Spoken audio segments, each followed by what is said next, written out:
Hey, what's up, everybody? Welcome to the channel. My name is Alckemy. Today, you and I are going to be hanging out on some Zebra 3. We're going to be doing some sound design. I might switch over and do some hardware stuff with some of the Electron devices, but kind of just want to take a break from making tracks and just do some other fun stuff for a bit. I hope that you all are well and safe during the holidays. Um, Not everybody is celebrating holidays, but um, it's still just that time of year. So, yeah. How is everybody? What's going on? While we are figuring that out, sorry, I'm trying to get this set up. We do have some quick play spells to get through, so I'm just going to have a quick listen through those. And then I will leave a link in the chat if you want to join for next time. It's a 15-second or less daily submission, and I play it at the beginning of the next stream. So, yeah, let's take a look.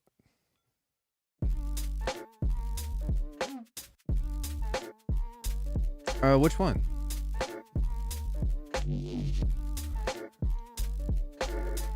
That's cool.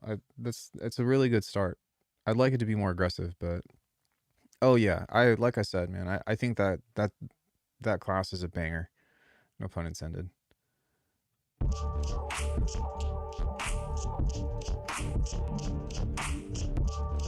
It's pretty cool. Broken kick, but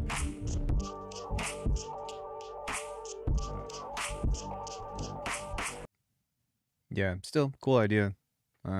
So far, Velvet has been the most consistent with posting, and I appreciate that. I've got something to play at the beginning of every stream. Yeah, and that's kind of like what the whole point was, and that's also why it was so expensive. Because I know that for a master class, that's kind of, but I don't really hold back on that one. It's like, hey, here is literally almost everything I know about drums for that class. But even still, I'm actually thinking about reducing the prices on my shop, just to try to make shit more accessible to people. It was a very interesting social experiment doing the Christmas sale or the Black Friday sale, because 50% off, like it was I was making a lot of sales, and since then I haven't made a single sale since the sale. And so I'm like, "Oh my god, what is going on?" Um and so what that's telling me is that I don't think that my consumer base is able to keep up with um well, maybe not even my prices, but just with the economy. Oh man, sales did so well. They did so well. I was not expecting that kind of stuff. But yeah, I don't know what to do. I mean, my other thing is that I also feel bad for the people that paid full price for it. You know what I mean? It feels unethical to just lower the price and then be like, "Oh, well, everybody that paid, full price for the thing is shit out of luck," cuz that I feel like that burns them. You know what I mean? Um I really don't like being a business person. I like just making stuff and focusing on the music and having something set and done and be fair, but I mean, what can you say? I'm going to make mistakes.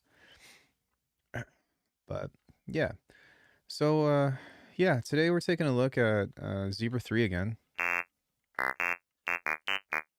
I've got a little bit more experience under my belt, and I think that I'm able to navigate it a little bit better. And so we're able to do a little bit more with the experimentation side. I I don't necessarily know if I could recommend it or not personally, but it's cool. It sounds very different, and that's the thing.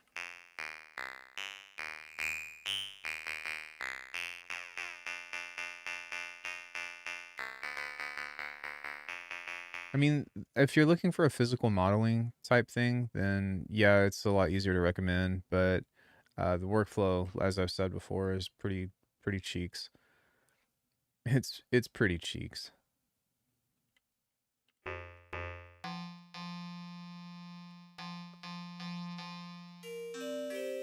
But it sounds great, you know?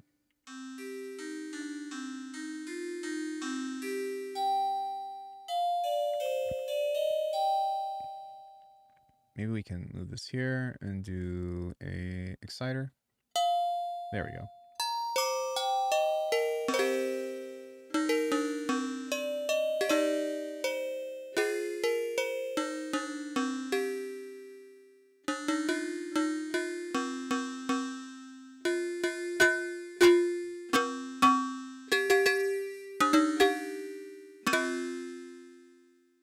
So we can change this to the additive synth and try a spectral distortion on it now.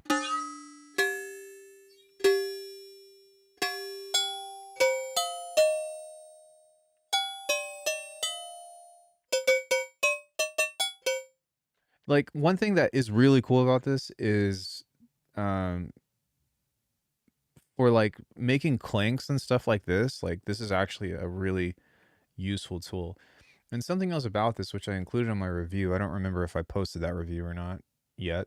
I think it's coming out tomorrow, because I think I posted the base video first, and then I did the cheat code review, and then I think tomorrow the Zebra review is coming out. But you can actually, what's it called, import CSVs into this. So I wonder if there's like a free bank or something of like CSVs around or something of the sort. You know what I mean? Like, how cool would that be? I don't actually know, but let's find out. Free CSV.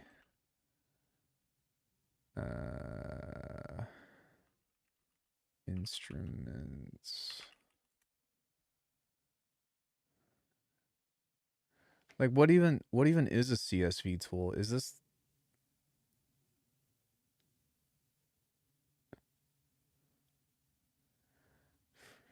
CS? Is it just a spreadsheet? Is this just an Excel sheet?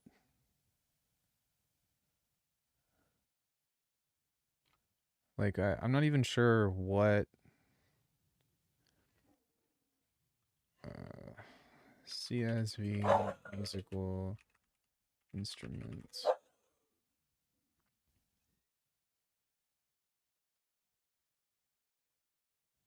So are these just settings for... Oh, okay. Are these just presets for this? Is that what's going on here?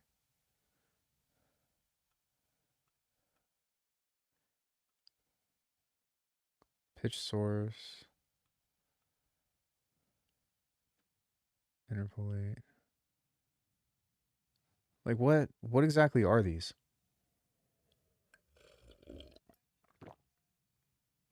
Does anybody know? Does anybody know?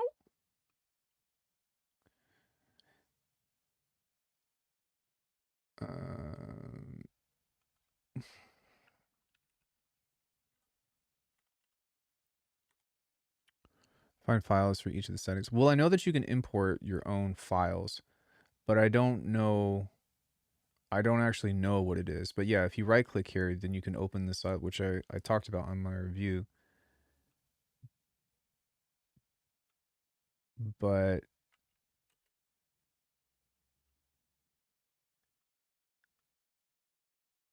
what in God's name is this? No, you're fine. Welcome to the channel.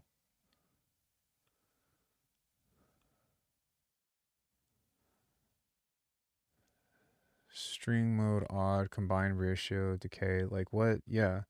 So I guess that these are just values. But the interesting thing about this is that you can import, but you can't save them. And so my question is, what are these profiles representing? Are these just like a preset from Modal of a certain value type or whatever? Because even now, within this, I'm noticing that there's a change here, but it's not based off of the settings of this, right? Like there's something actually with like, yeah, I'm not really sure.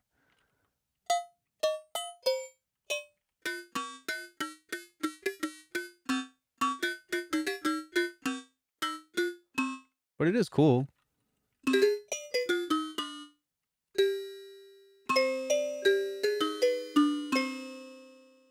That was a cool melody. Yeah, so we can send that into the TXVB.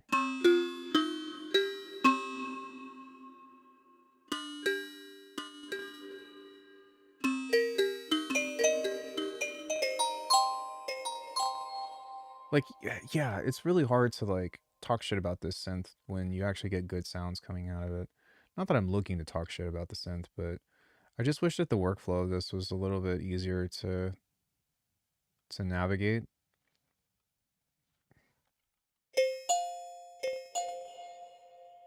That is the problem. It sounds great, works like ass.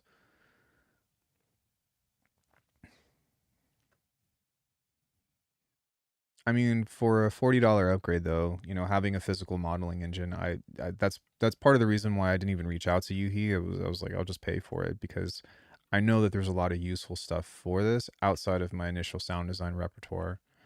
Well, I mean, and I could do the sound design myself, but I think that this sounds the quality of it is just so much higher.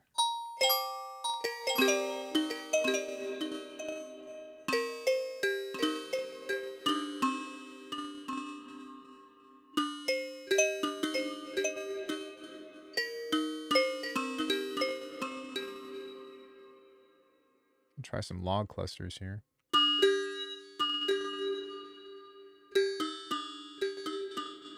You know, so like making like gamelons and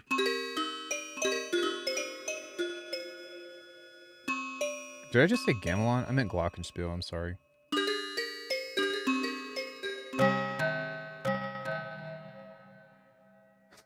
Gamelon.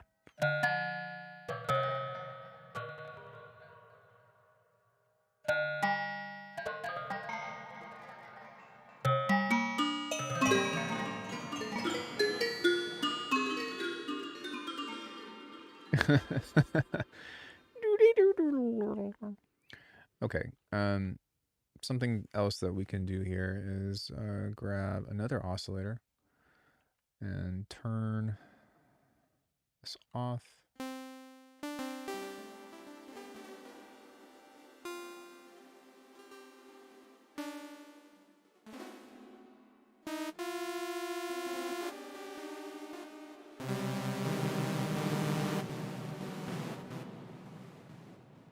We're going to send this to bus 1.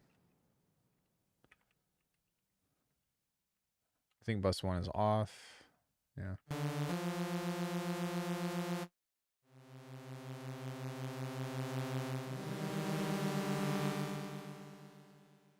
Let's go ahead and add just a little bit of FM to this.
I think somebody said that in a future update they're expecting this to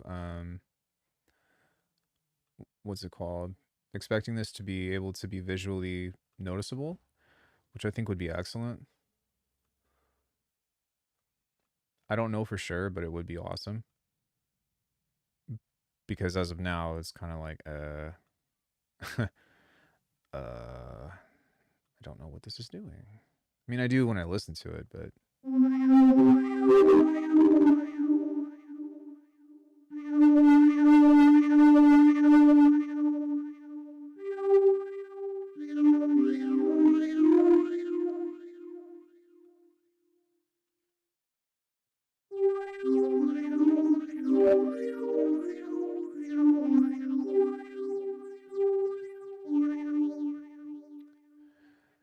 yeah, agreed. It's pretty necessary.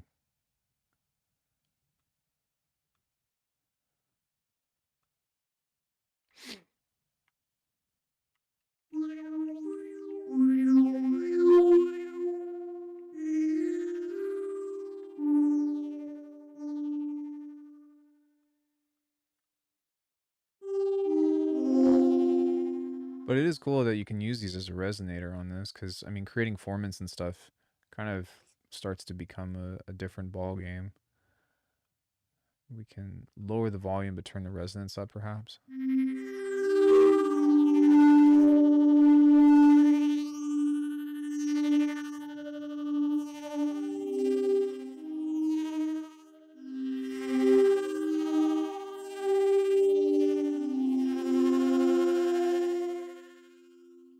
Cool.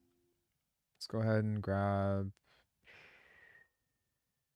I don't know, an IMSEG over this.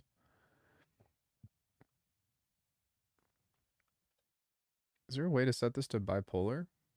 I don't think so.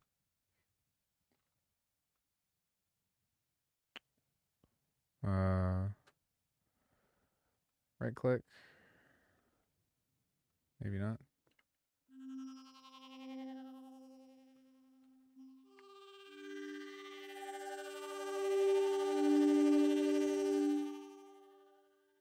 Integer, mod wheel, slew limiter.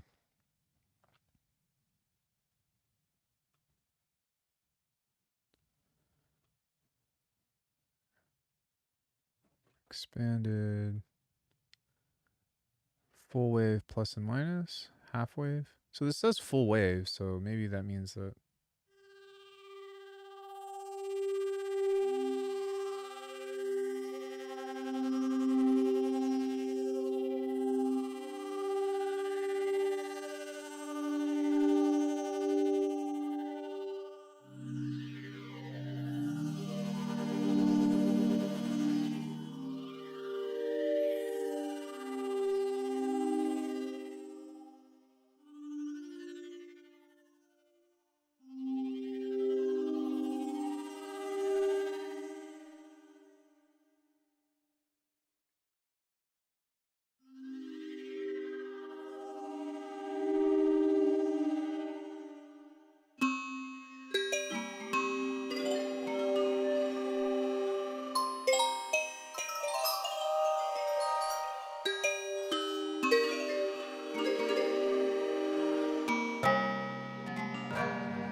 I mean, yeah, that's really difficult to get. Not necessarily like the type of bell, but to make it that clean is not an easy feat.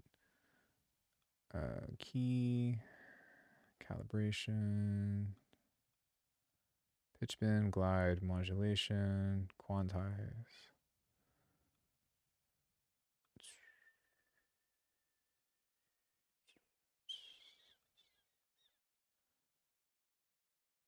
Do I want to do C minor?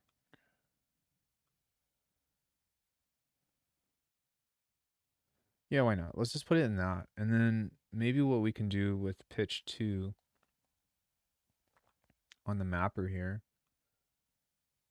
set it to pitch 2 and set this to key. Sorry, map quantize. And have like 8 steps. Something like this. Whatever.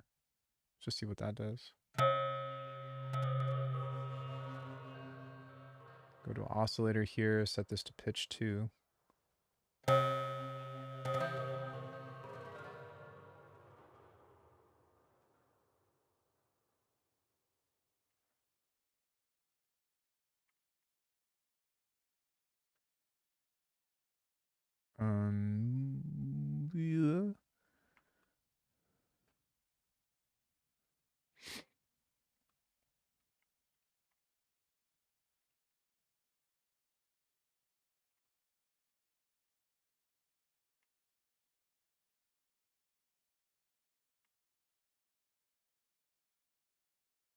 Yeah. Sorry.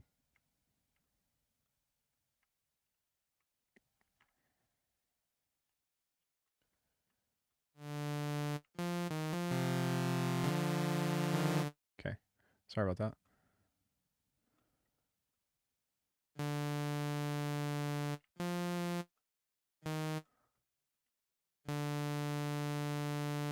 Glide, modulation, source, mapper 1.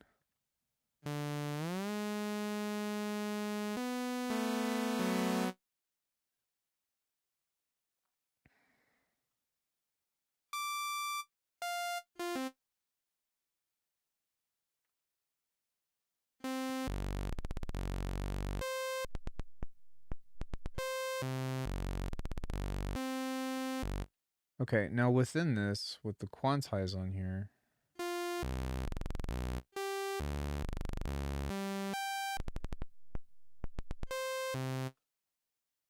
post-transpose.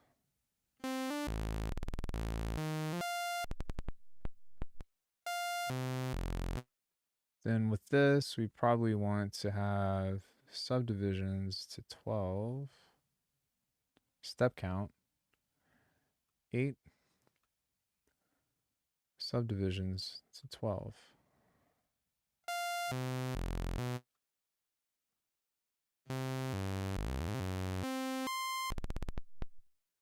Yeah, the arpeggiator stuff is a little wonky to work with. It's not terrible, but it's just kind of like, what?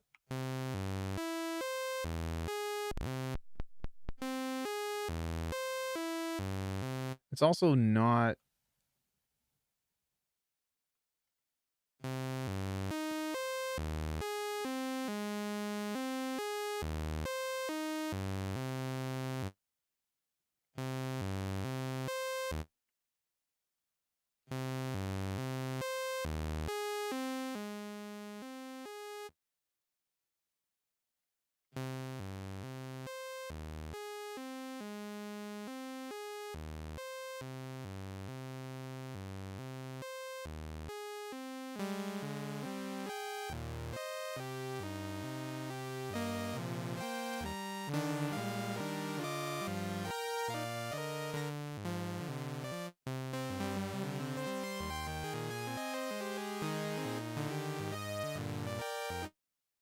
Interesting.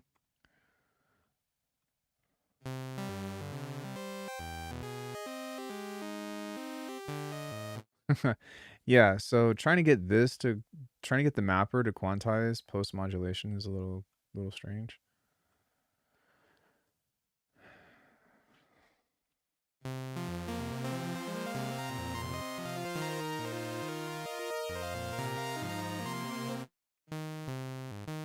But it does work, so just playing. Sorry. Okay, cool. Now I understand.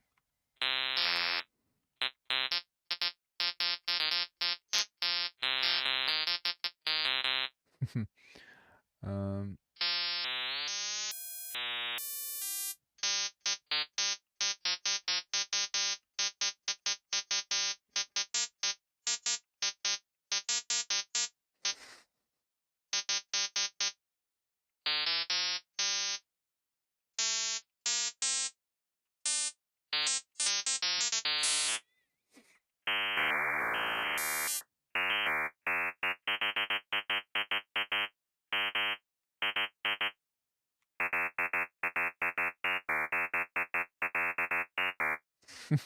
I'm sorry, I'm having too much fun.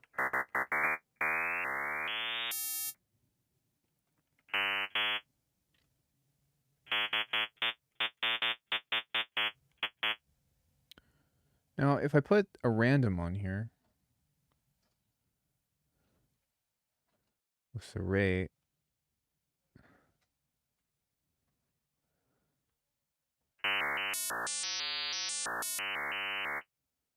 okay.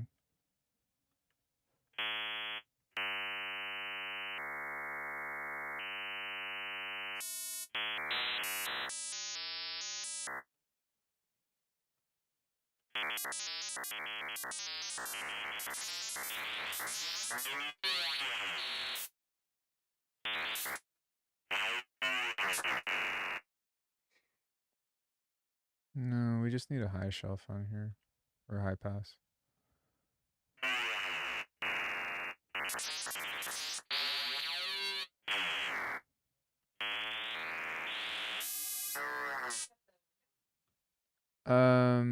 Which window, sweetie? If you want to, I'm pretty okay right now. Unless if you're leaving right now. Yeah, maybe so then. Because I'll forget. So, okay. Is there any modulation control with the random or with the noise? Like there's no speed or any of that? It's kind of weird. Hey? Yeah, it'll probably be a bit though, because I'm working. It'll probably be a couple hours. What if I feed her? Will you take her out later? Yeah. Has she gone out recently? When I came back. What time was that? We went out. We went for a short walk. Okay. She didn't poop though? No. Okay.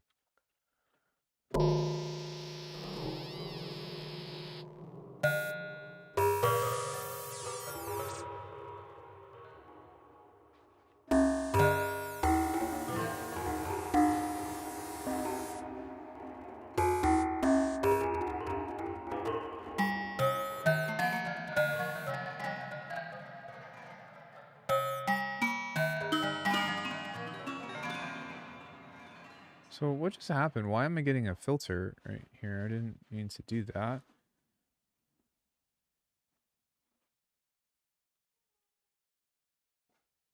Oh, she's not even interested, Gray.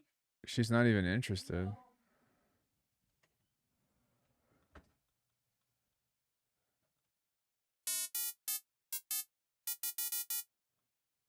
Oh.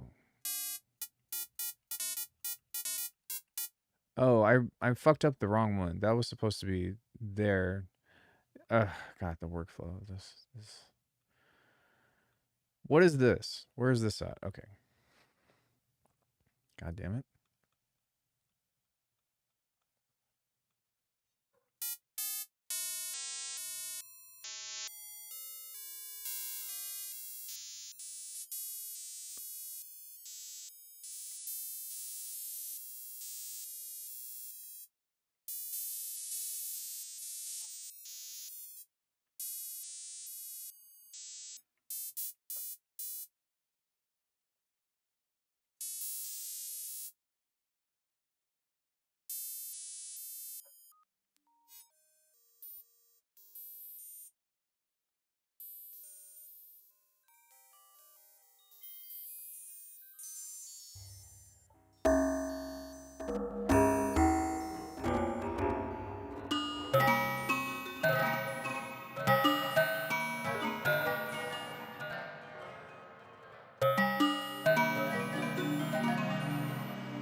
Can you change this to not be, to just be free? Does it have to be bound by a time?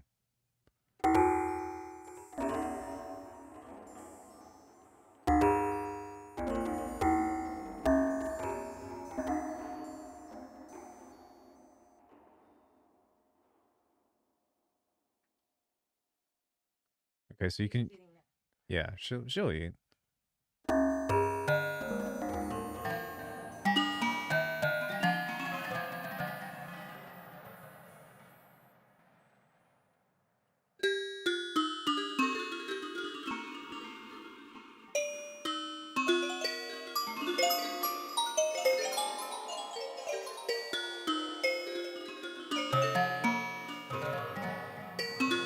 This takes so freaking long to design anything in here because of where everything is at.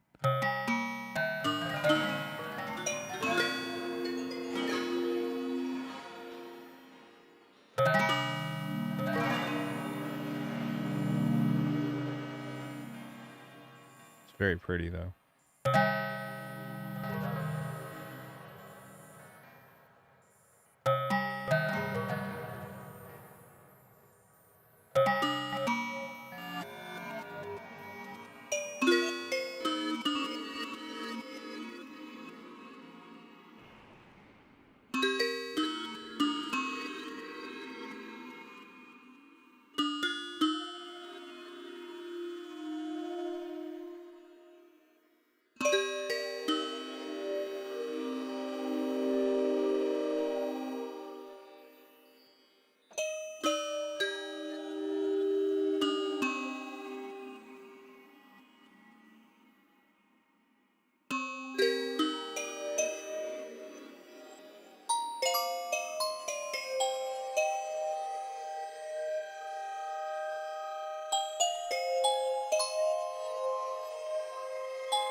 Have fun, baby. Love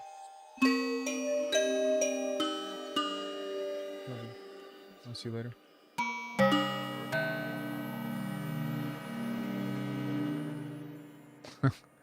We'll get you there, babe.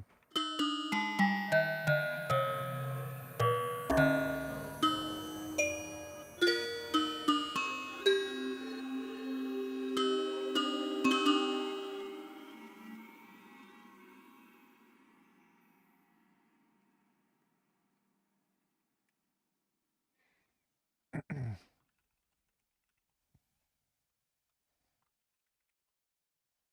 she did eat it all. Okay. Yeah, I knew she would.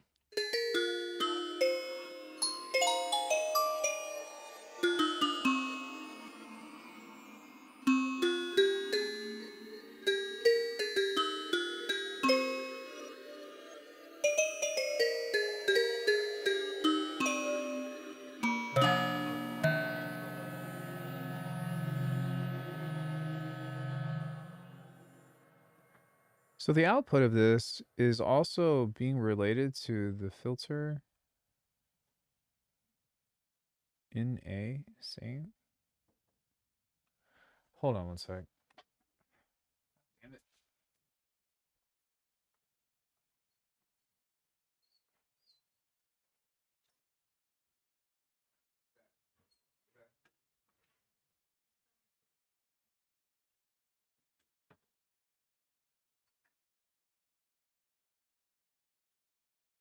Yeah, I have to wait a bit so we can work.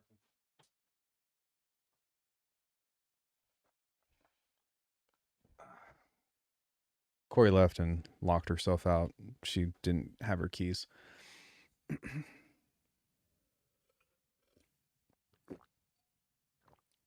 I think whether or not this is going to be useful for kicks or anything of the light is going to depend on.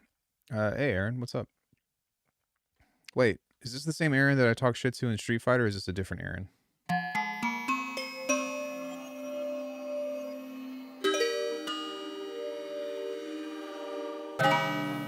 Okay, I'm glad I asked because I wasn't sure.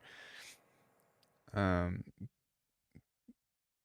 yeah, I mean, as far as kicks go, what I would probably do is just design.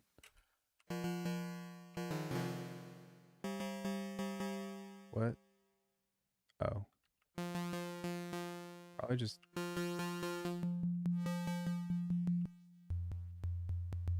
Here we go. Probably use envelope 2 for the pitch. It's okay.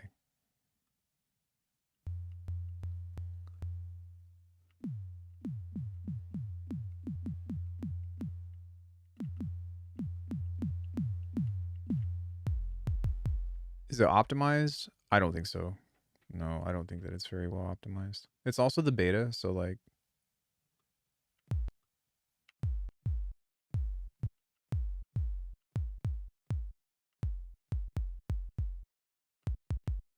the that's at least clicky. I'm probably going to get rid of this and remove the modulation on here, assuming I can. And we're going to go for an MSEG instead. So that way I can actually create the pitch bend that I want. I'm going to make the pitch bend I always wanted. So let's go here.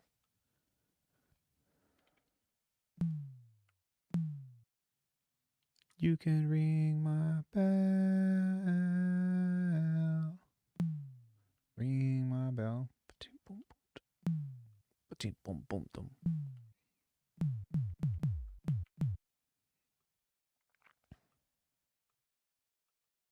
I mean, that's fine. I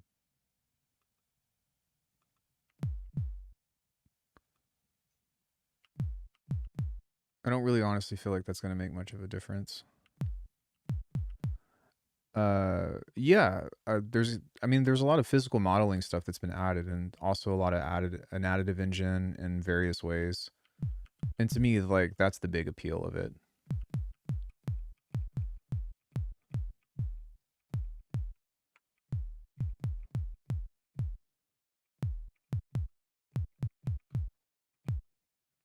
Okay, let's Let's go.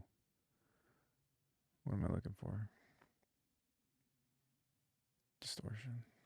Distortion.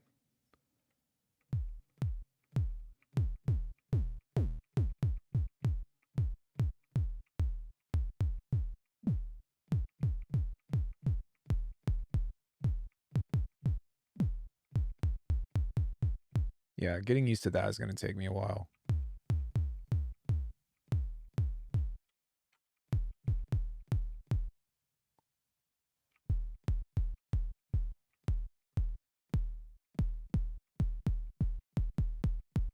There we go.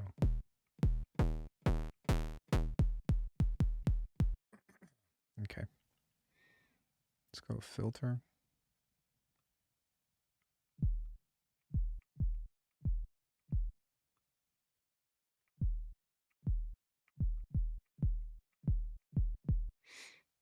EQ.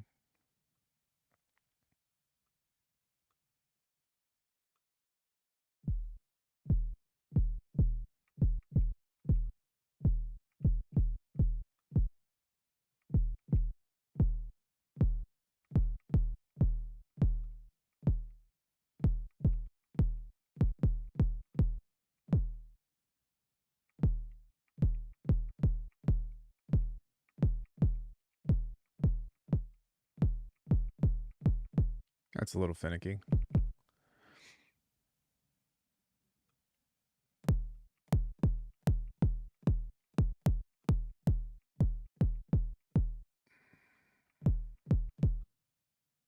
Oh, that should be off.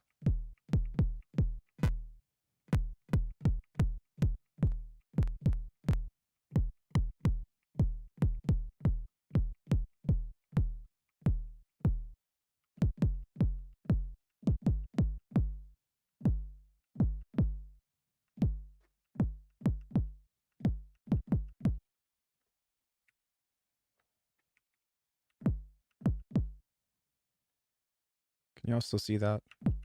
Yeah, you can.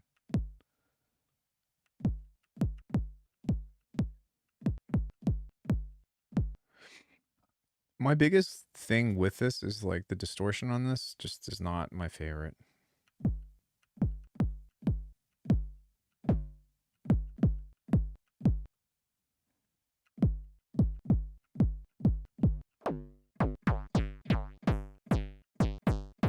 Like once you get into once you get past here, it's like past here, then it breaks and then it folds back into predictable. I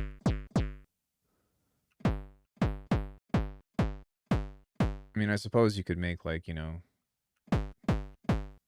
hard style kicks like that or whatever, but I wouldn't prefer it, to be honest.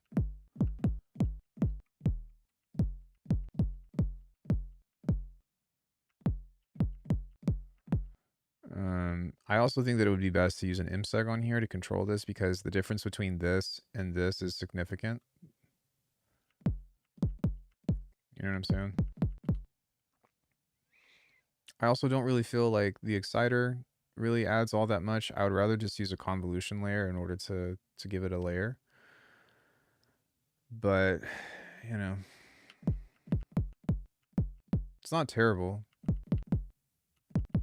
But I don't think that it's all that amazing, to be honest. Let's try one more distortion. And let's try a compressor. And see if we can push this just a little bit more.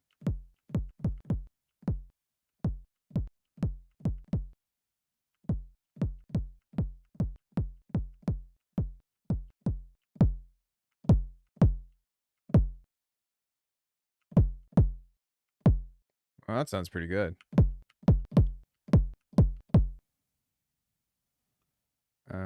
Where was the, yeah.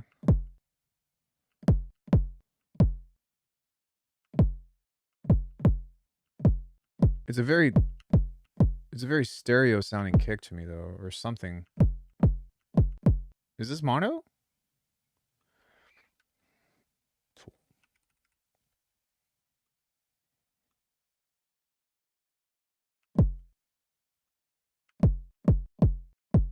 No, there's a ton of stereo in that. I mean, from this waveform though, most of it's in orange, so for the majority of it, it's mono compatible. But yeah.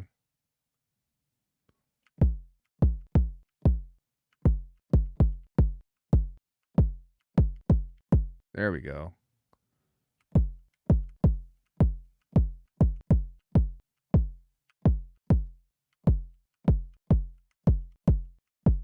I mean, that's not bad. Like without any other post processing to this, it's definitely workable. You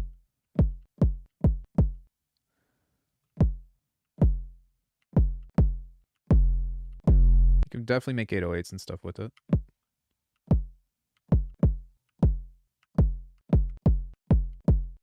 But I don't know if I'm going to be able to crush this and like give it like the cool texture and shit that I really want. But maybe if I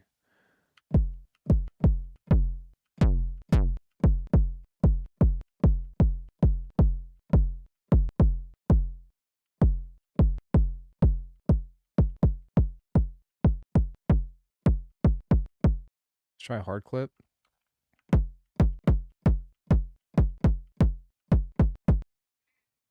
Let's try another filter. Let's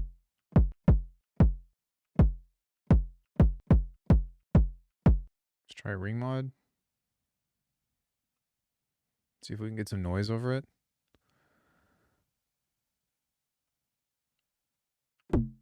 No, usually what I do is how I make kicks is I send noise into this and then I let the filter bleed out just a little bit that has a little bit of space to it. I don't really like having like a very high pitch noise thing over the top because it starts to sound really unnatural.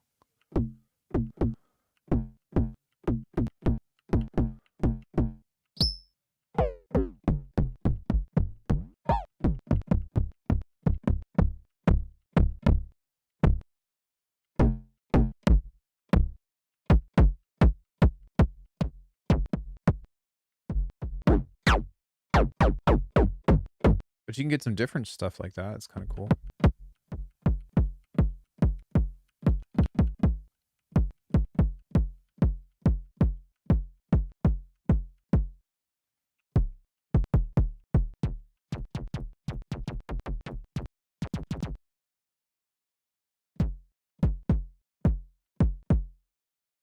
You can FM the noise to the sine. Are you talking about the noise engine? Or are you talking about this?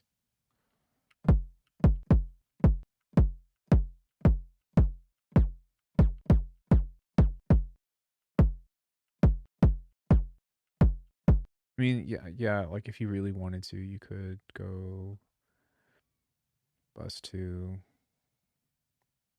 envelope 2, and just add in like a really tiny amount of noise like this. And turn the volume down, but even still, I don't really.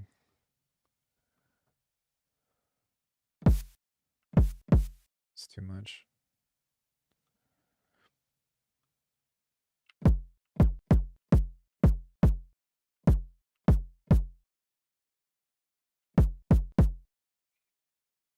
I suppose you could do that, but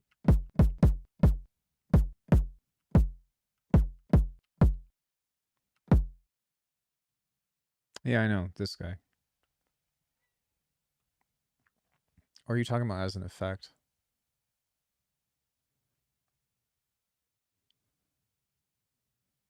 Fuller burn.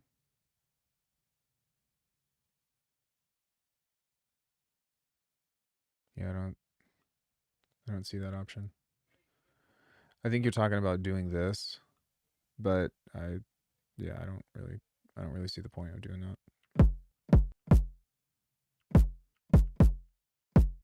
I guess you could, but this sounds like a very electronic kick.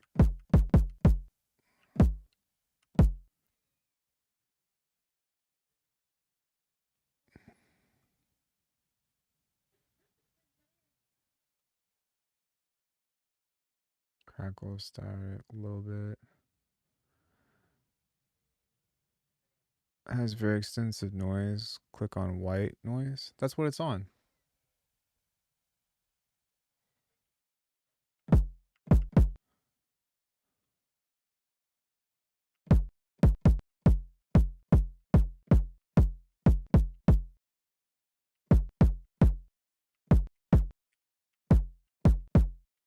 Yeah, I mean, it's okay. Like it's like I said though, it's super complicated to just throw that together, but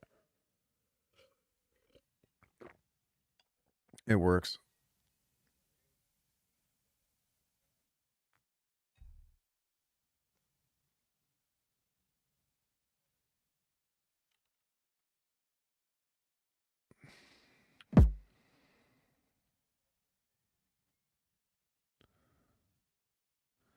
The default noise was on white, but I mean, yeah, depending on what kind of kick you're going for, super electronic. But um, what we could try is grabbing a mix, 4N.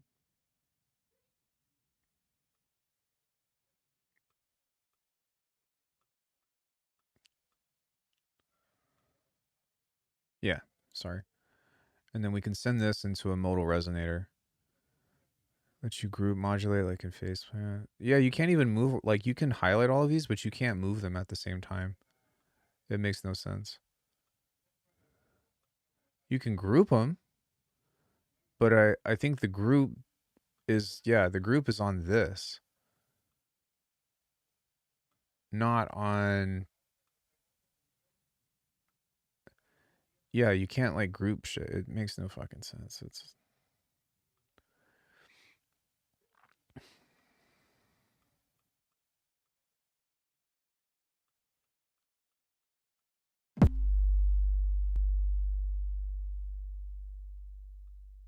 envelope 3.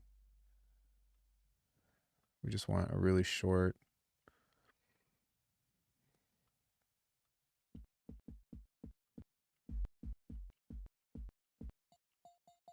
So this is how we can texturize the kick on this.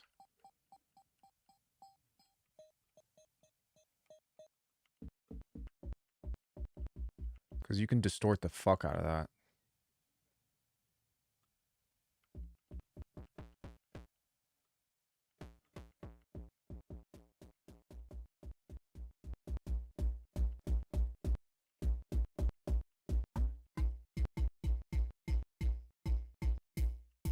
Which that's pretty cool.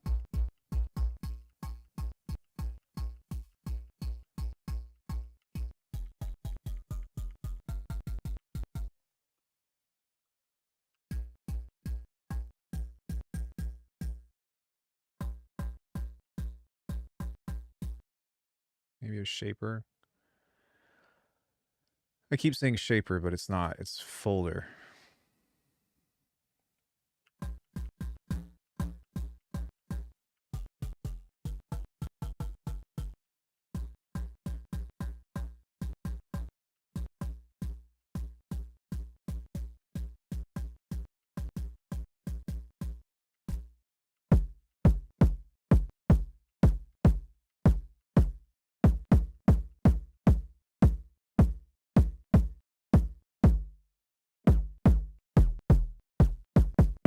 But that creates a nice little bit of stereo over that. And now we have a little bit of texture to work with.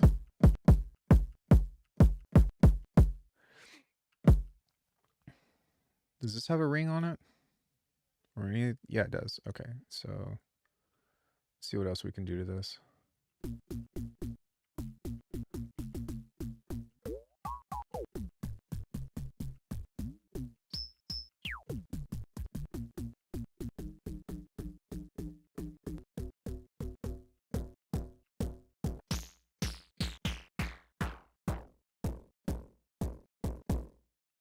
Glad existing Zebra 2 upgraded this instead of paying full price. Yeah, I mean for 40 bucks, or if you have the Dark Zebra expansion, then there's that as well. But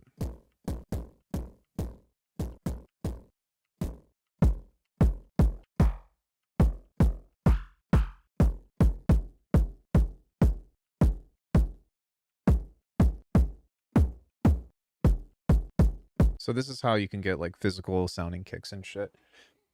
Or at least it's one way to do it. I still would like there to be a way. Well, actually, one other thing that we could try is use another compressor and set it to limiter.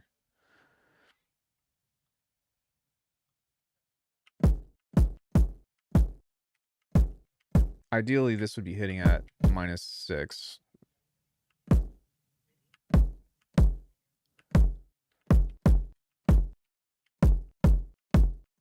But once you push the limiter too hard, it starts to break apart. And that would be like the last push of this, which... But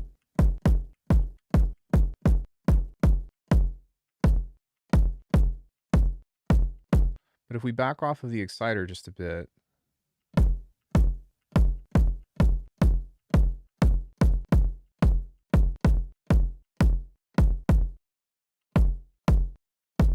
See, and that's what happens when you start to have too much high end in there, is like there needs to be a way to round that out to where... Um,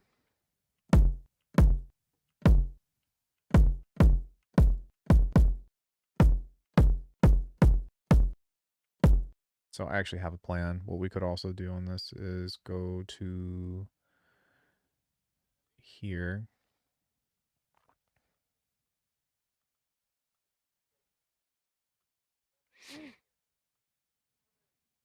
And bump this. Just bump the gain a bit on this guy.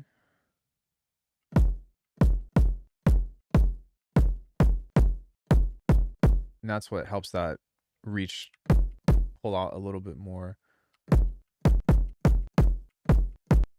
Now within this, we probably want to clip this here. Actually, wait, we probably want to try... Let's try this. Compress it, clip it, limit it. Nope, sounds better the other way around.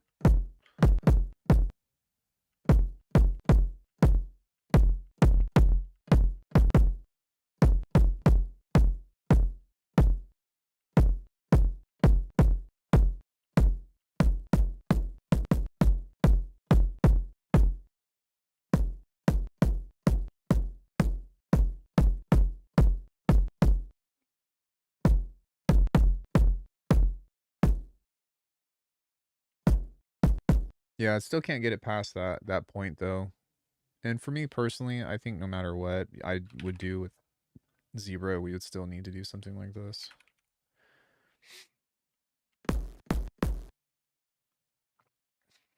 It's a shame that Zebra doesn't have like a multi-band compressor built into it.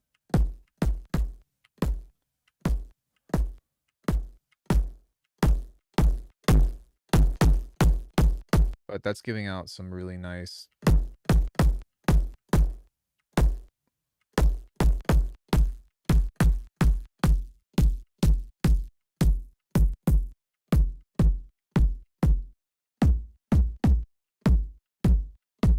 We're closer.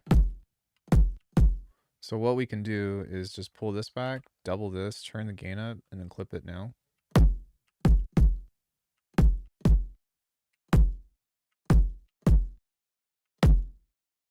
And you can get those crazy, you know, sounding.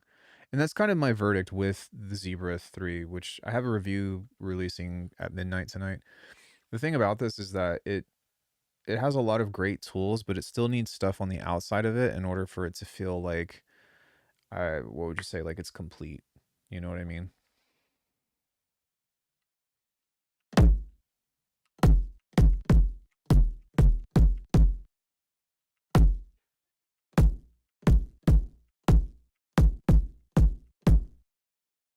We might even want to do like another filter to just shave some of that top end off.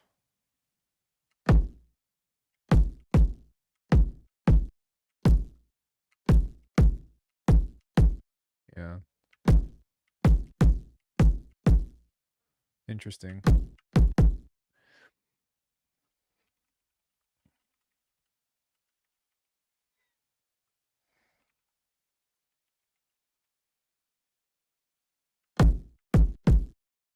The snares, on the other hand, should be a more interesting thing. Insane sounds, but so is the interface. Yeah, I'm not a fan of the interface at all whatsoever. Okay, I'm going to remove this stuff. Wow. Um, let's go to initialize. I'm going to delete this because I want to start fresh. For whatever reason, whenever I hit initialize, like it saves all of the setting parameters of the last patch that I was working on.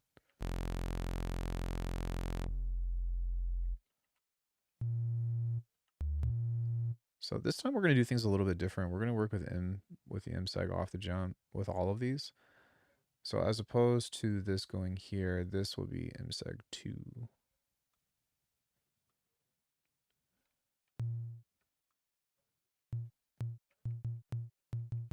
Dog show.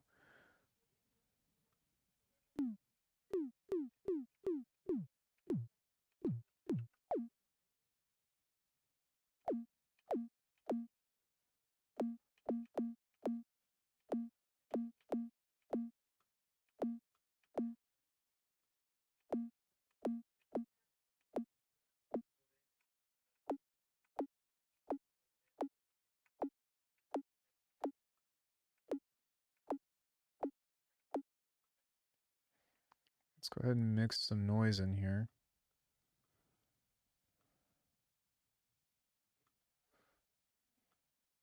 Right click to mute.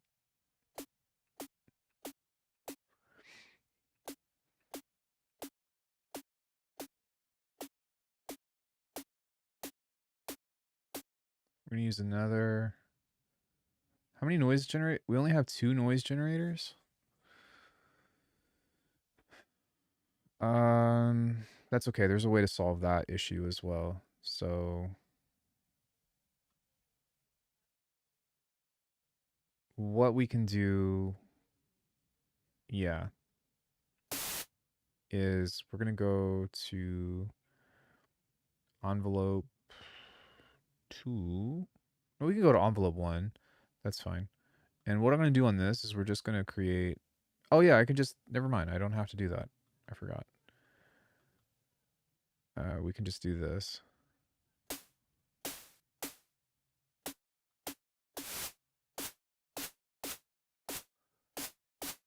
There we go. Filter, bandpass.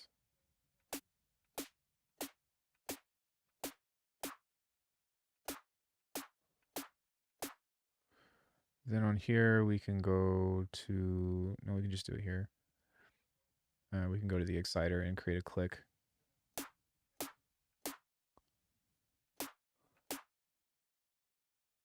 think that's the one I want.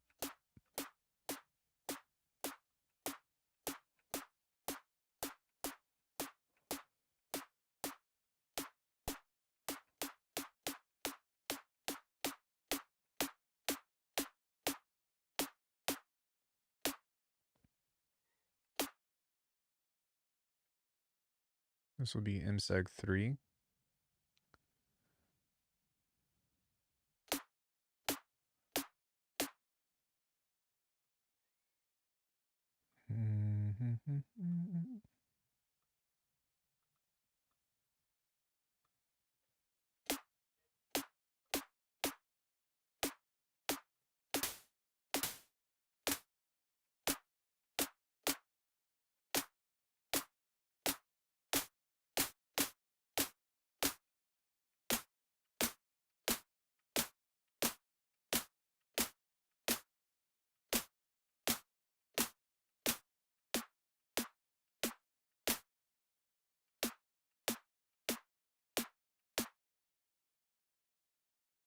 Let's mix all of these into 4.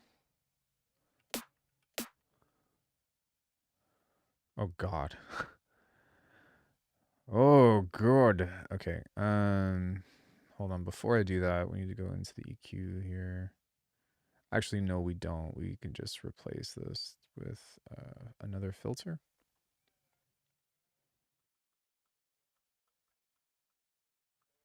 Go like a high 12.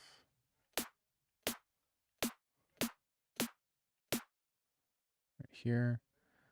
Then we'll drag the resonance here.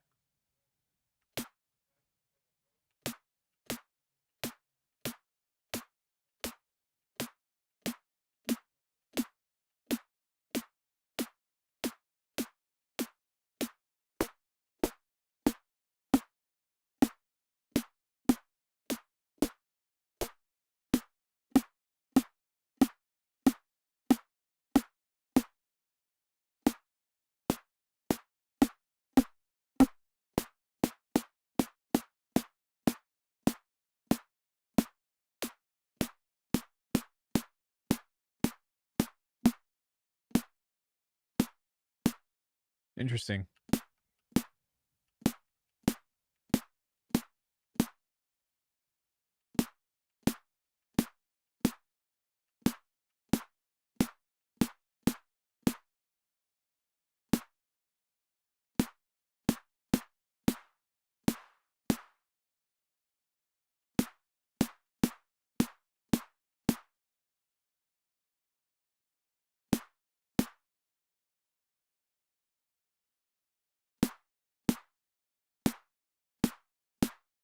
Maybe I do want it to go through this. Because maybe it's, even though it's mixing in, it's muting to that.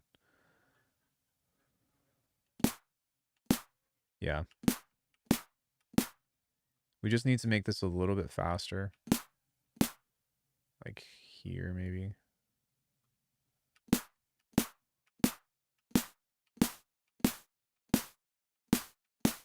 There we go. Now we can do some distortion. Let's try the folder first.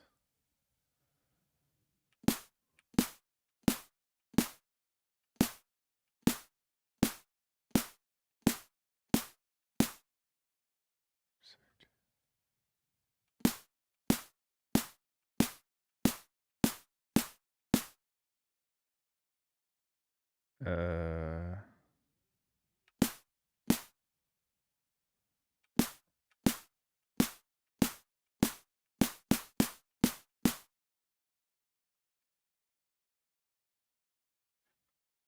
okay, where's my routing mistake here?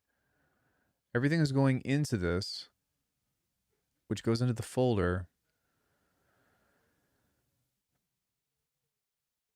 But why? Oh, because this is going straight out here.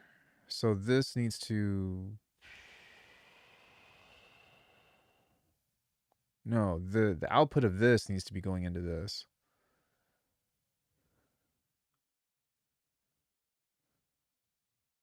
What?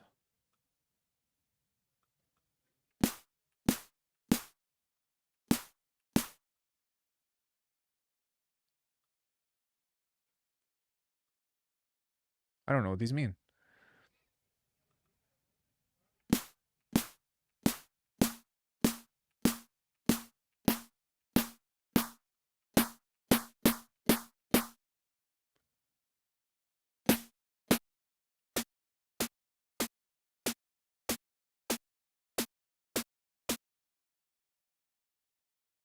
Does this mean that all of these need to be through here?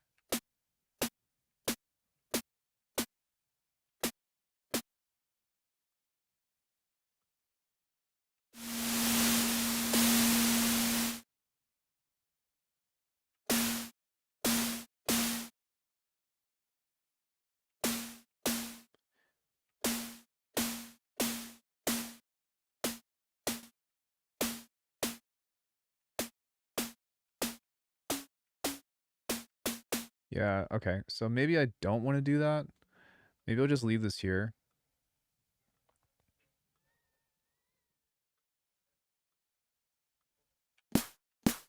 Because this is a good starting point, I guess. But the thing about it is...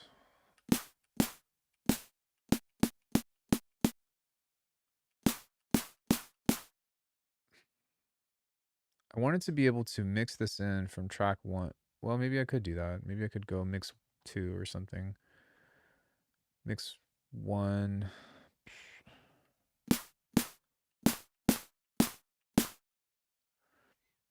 Mute that.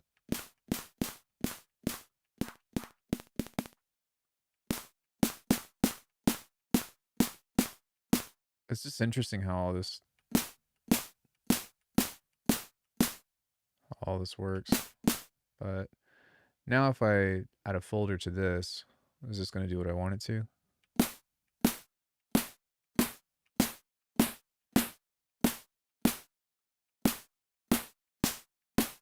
Kinda. The fuck?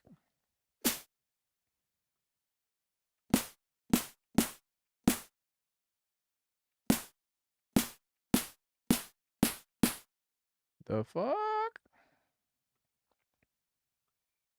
Okay. Remove.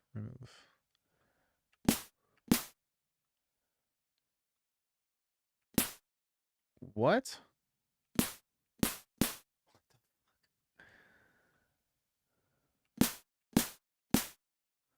Shaper or folder? You guys hear that phasing that's happening, right? I almost wonder if both the folder and the distortion are like analog modeled, that they don't automatically phase correct. Which, by the way, I should look at. Yeah, make sure that that's on reset. Multi-hit. Oh, that's cool. You can kind of create claps like that without. But even still, that's really strange. Okay, let's see what we can do with just this.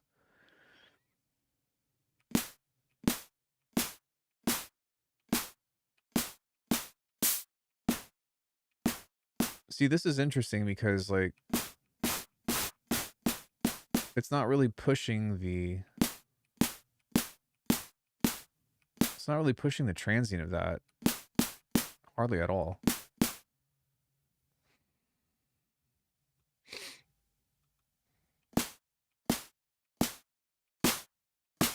So, yeah, it's just making it...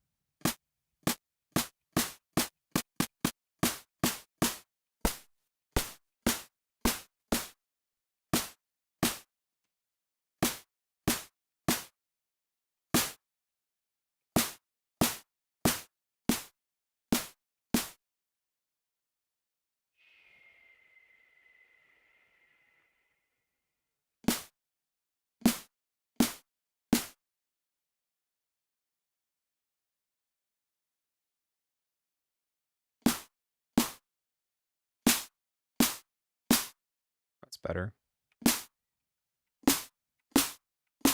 It just, yeah, it just doesn't really... Let me try pushing this up here. It's a bit much, sorry.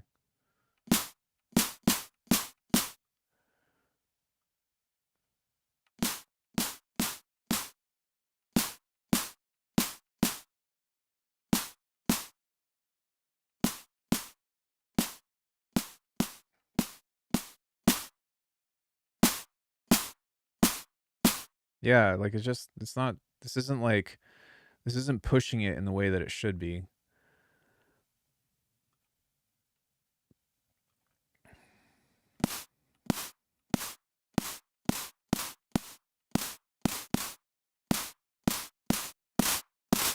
Now it's broken.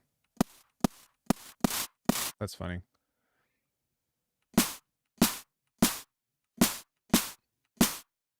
I mean, I'm curious if I just even like did this and then did this.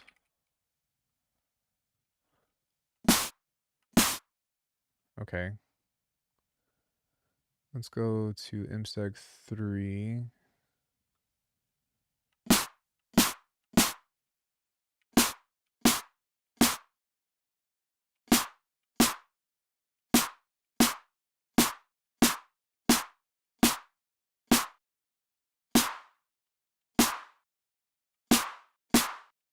That's the problem, is that you can barely push it. It needs some stuff on the outside to be able to, you know what I mean, get that aggression. Like, that's a little bit better.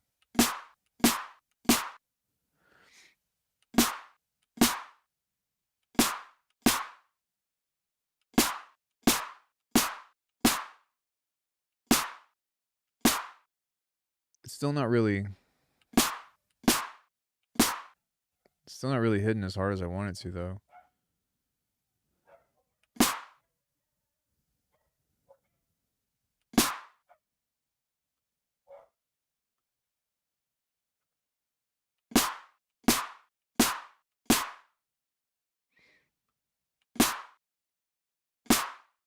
Was this not? Oh, that's the pitch bend. What about MSEG 2? Filter resonance. Okay.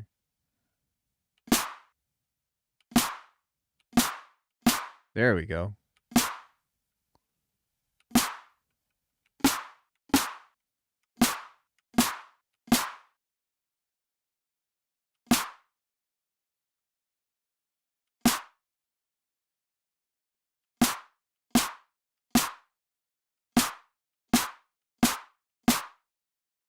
Like I said, it still needs like a.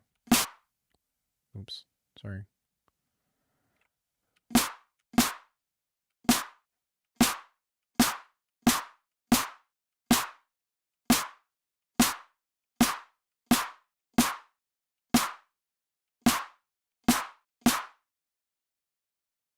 Like without this, even just some saturation on it, like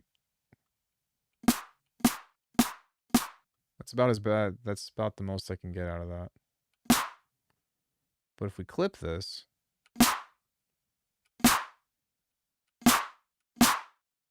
yeah, you can get some pretty snappy shit. That's why, like, dude, Bitwig's tools for making drums is just is the best. Oh shit.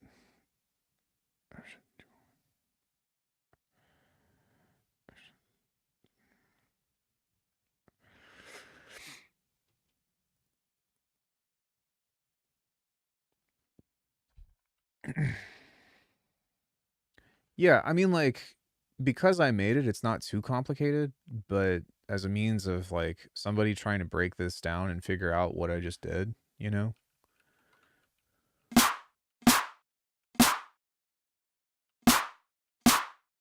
Okay, we lost the transient now out of that, so.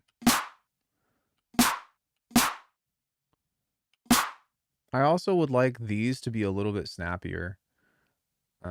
If you listen to it, the click of this, right, that initial transient just isn't bumping as hard as I want it to. Like I should be able to push this pretty hard, and that's relatively quiet.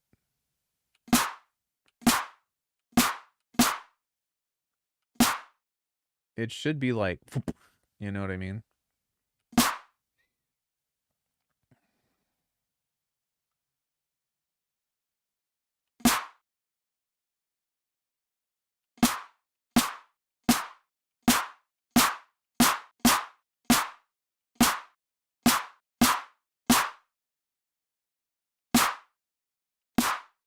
Yeah, that's better.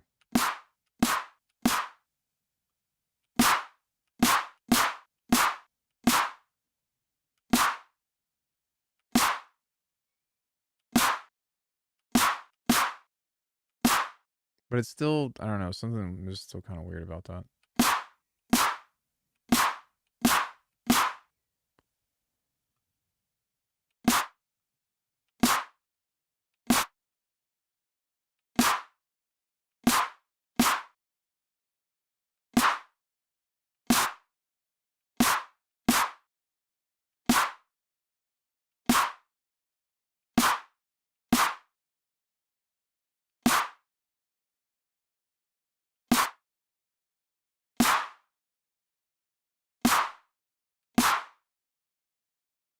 Doesn't seem as present. Yeah, it's not.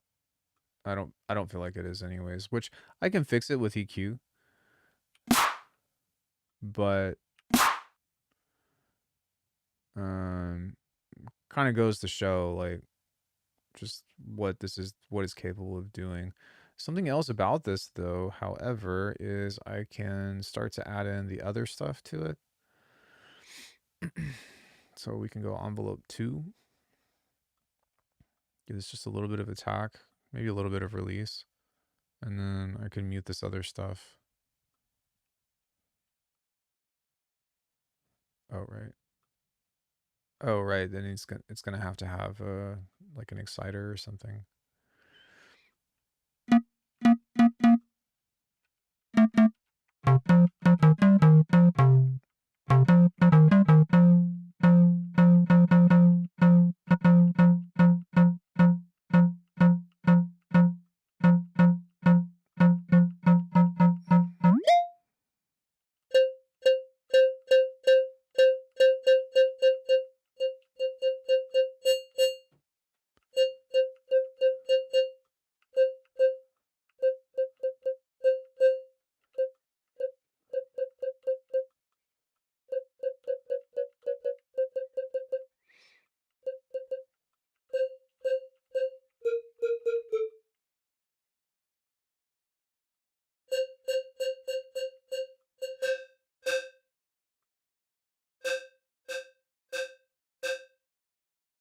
Really?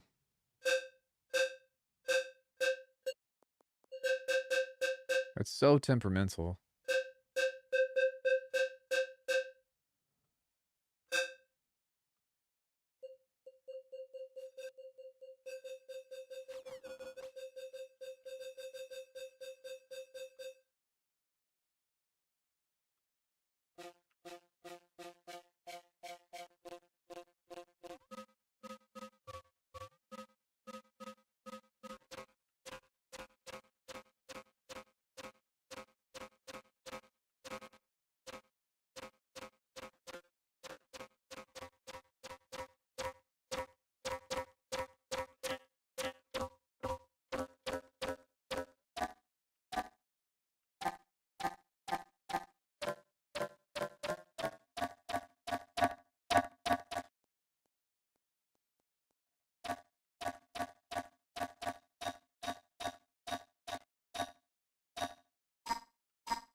There we go.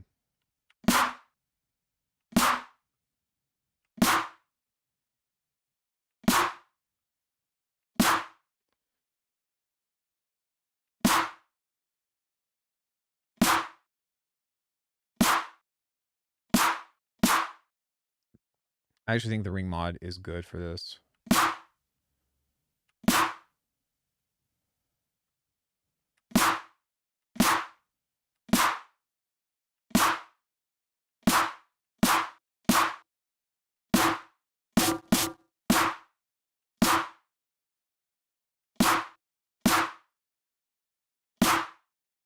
But yeah, it still just doesn't really smack.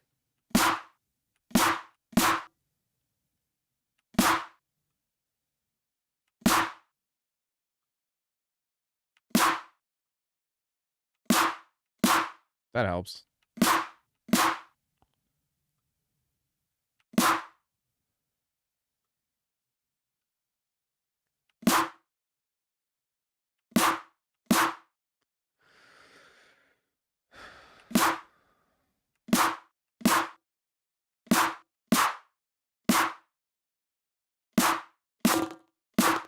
Hmm.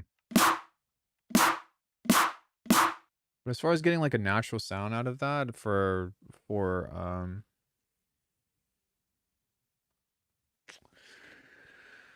the resonator is kind of weird.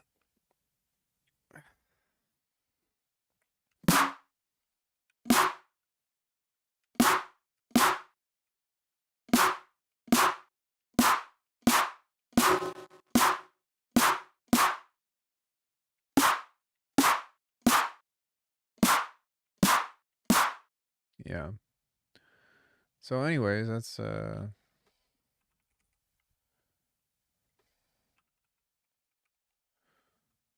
you make a snare.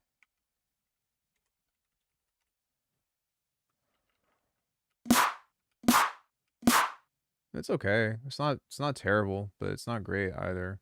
And by itself, I mean, you can. That's got a decent transient in it.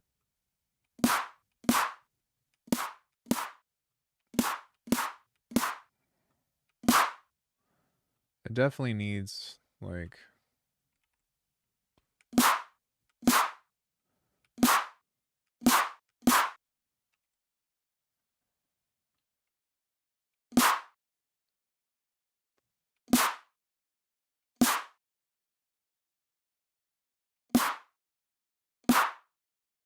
this bit much.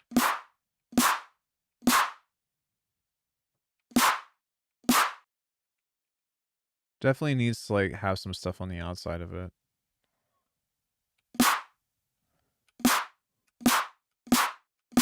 Like that's not terrible.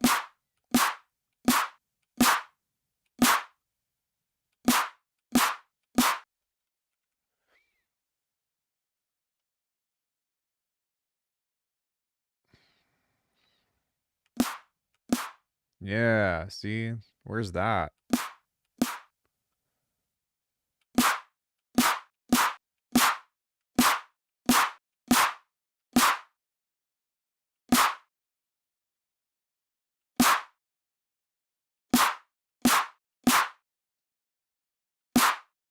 And part of that has to do with just the transient at the beginning.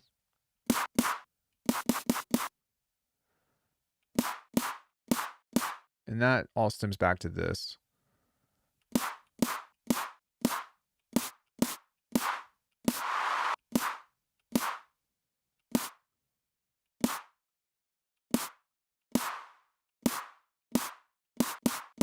Figuring out how to make this transient hit harder.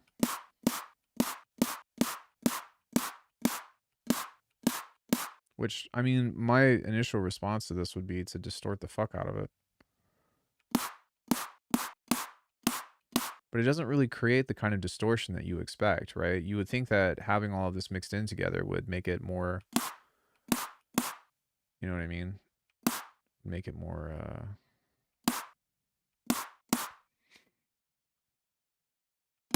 clips.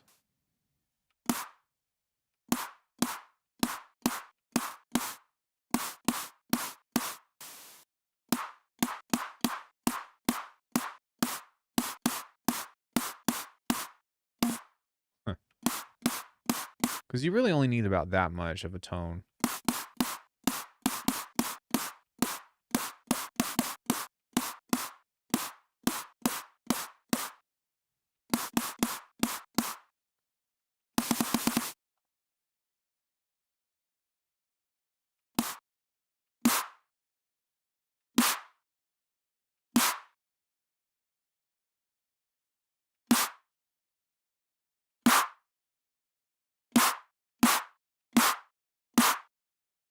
It's a little better.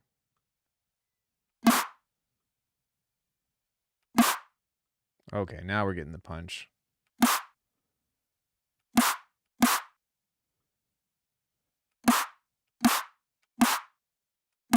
That shit's slamming now.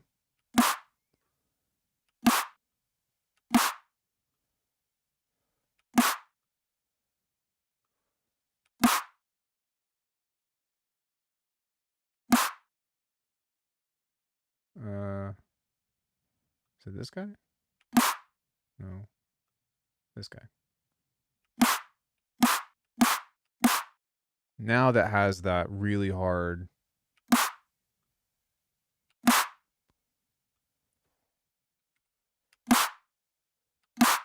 And that's on par for how loud that should be. Yeah, so drums, Zebra 3. I'd give it like a mid-tier. I really think that it's designed best for bells and pads and shit. To me, like this is a bells and pad maker, as you can see with the experiment. Sorry that it took me that long to get to that conclusion, but um, I don't know. Maybe other people can make it work in a different way, but as far as I'm concerned, in the way that I make drums and the way that I make bass, um, that's not really it's not really for me in that way. We could also do other stuff other than use the exciter. Like there's, I feel bad for even like saying some of this stuff because I know that there's a lot about this plugin that I don't know. At the same time, it really feels like most of the other um, options that are within that could be um, hidden away and like the additive stuff or whatever, and so I just have to mess with it more. But I don't really think that a lot of other people make drums the way that I do, and I would say that the people that have taught me to make drums might be able to do this better than I can, but the principles are kind of the same when you're working with waveforms. I think it could do a proper hard SH101. What it what's an SH101 with a modified saw using the oscillator designer? Huh? What is an SH101?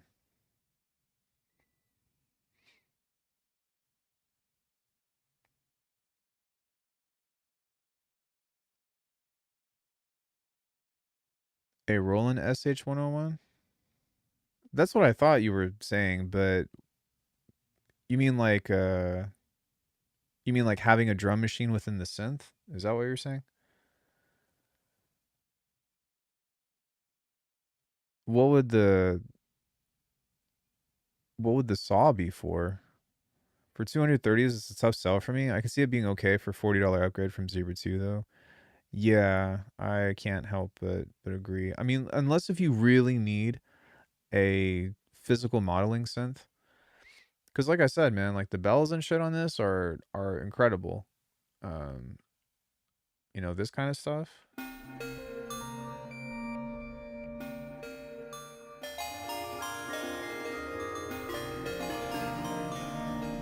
Right. Well, the reason why isn't necessarily because of the sound engine. It's mostly because of the distortion DSP. Because for whatever reason, whatever they have, can definitely do hard SH101 leads.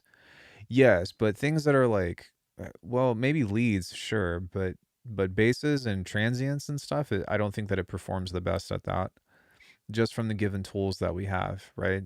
Because that's really why it took so much time. I was looking at the snappiness of the envelopes, looking at the snappiness of the MSEGs. It's actually why I don't make drums in phase plant that much anymore, because the envelopes within Polymer, um, just yeah, they just smack so much harder, and they're so clicky, and you only need the oscillator and wavetable design mode. Yeah, as far as Zebra 3 goes, I agree with that.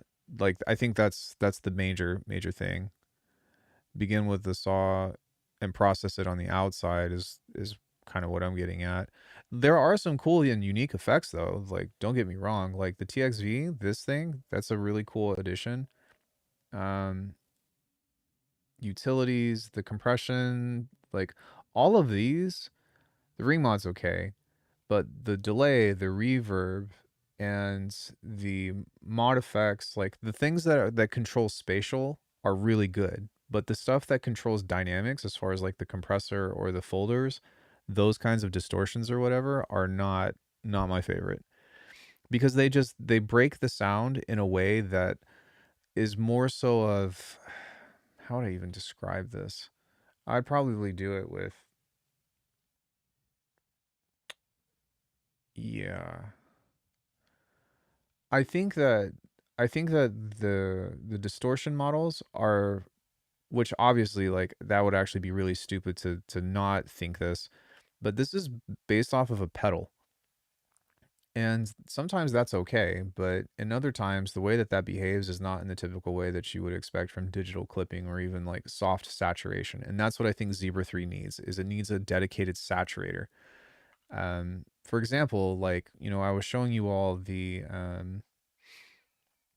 what's it called? I was showing you all like the drum stuff about what happens when you add a filter plus, but that's what this push is it's a very soft curve that you can drive it really hard without the sound breaking into itself. But I think that there's some kind of algorithmic characteristics to their distortion or to whatever their quote unquote soft clip is supposed to be. Their overdrive is too harsh. I wish I could have just said that. I'm sorry, but yeah, the overdrive and the wave folder is way too harsh for my liking, anyways. You might love it, but yeah, like once this hits here, it breaks, and that's the same thing with the shaper as well. And it could be that they're still working on it or whatever. But with a single fold, you would think that this would actually create a nice little S curve. But once you get past here, it falls apart. And I would rather than focus on also not having gain matching on this or having an option to turn it off, because the more that you do this, it doesn't necessarily get louder. It feels like it's just trying to keep it where it's at. And with the clipping, if you actually push volume into the soft clipper, it will actually clip the signal. But it does it at minus 2.3, and I don't see why it, like, I don't see the point of that. Hit it to 0, like use a digital clipper, and that way you're going to get a much louder sound out of it. But again, like this, the people that at Yuhi, I feel are in a very different world of the kind of design and stuff that I do. And so these, I guess, I don't even want to say modern, but like this particular aesthetic approach is not something that should be expected from every single plugin, if that makes sense. And I also think that it's important whenever we look at these plugins to be like, what is it good at? What is it, you know what I mean? Like, what are the things that it does well? And having that understanding, I think, for people is going to lead them to having a better um, overall, how do you say, educated, just more information. They'll be informed so that way, if they decide that they don't want to get it or that they do get it, they have a better expectation of what they're getting. Sorry, words are hard. Big words for Elmo. So that being said, and that maybe this is just a product of like the stuff that I'm into, but if you were to just take a sine wave like this, maybe.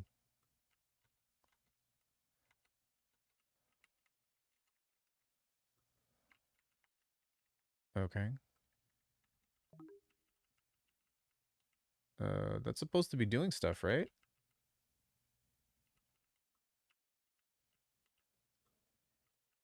It's still not doing stuff. Okay. Remind, we are in a beta, so I'm not tripping about that right now. I know that stuff like that will be fixed, but okay. So I want to take a look at what this is actually doing, because I do think that this will be helpful in us getting to the bottom of what this is actually taking place. The highlights, physical modeling for sure. Yeah.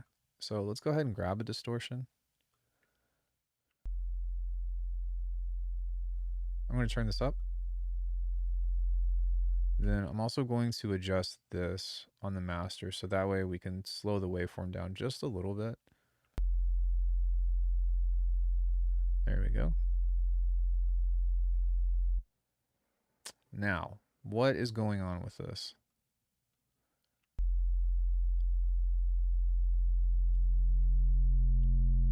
Okay, so about here, it squarifies, but once you get past this region,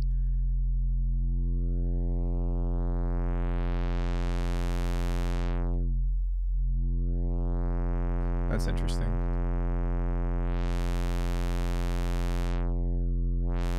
Yeah, there at a certain point, there's going to be that crossover to where it's going to start folding into itself. But also, this doesn't get any louder, I don't think, if I'm not mistaken.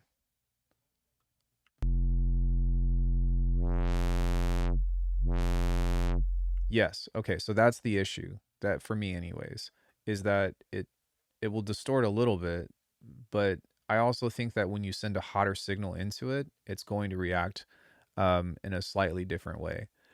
And I can confirm that from the bass design and stuff that I was doing from before.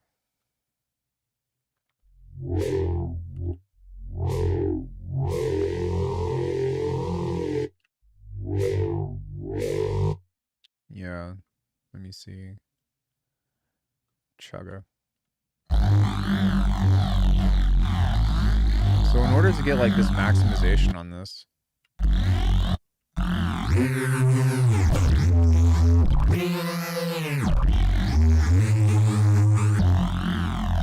I've really had to, yeah, just a little bit, because that's like the max of where it squares before it starts shooting down into itself. But also on this guy with the sinusoidal, yeah, like what is this going to do?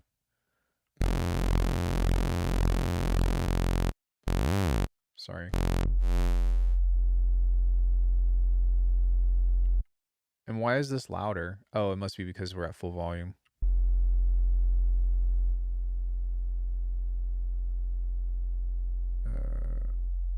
Sine wave, please.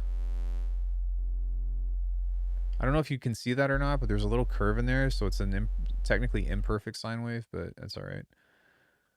That's also because we're on the wavetable, so I don't really feel like fishing for it. So this is interesting. There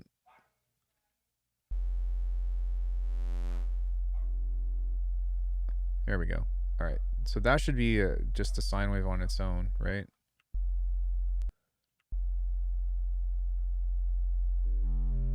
Yeah. See this. You've got about this much before it starts folding back into itself. And there's only one fold here.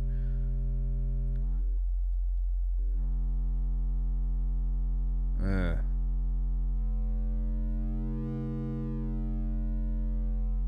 Ugh. That's a little better. But even still, you've got about this much of maximization of the waveform before it starts bending into itself.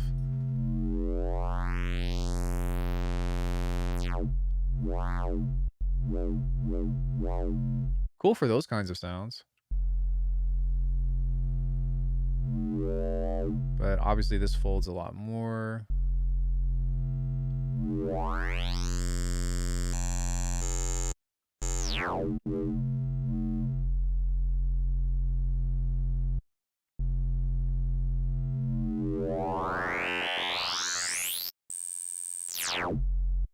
Cool for lasers for sure.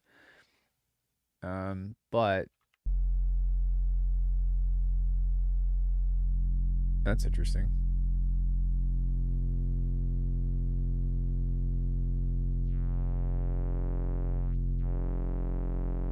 Looks like little birds.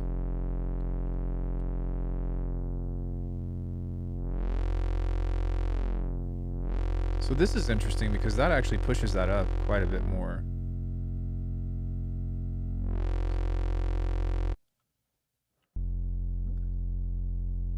Yeah, these waveforms are wild. It's going up, broken.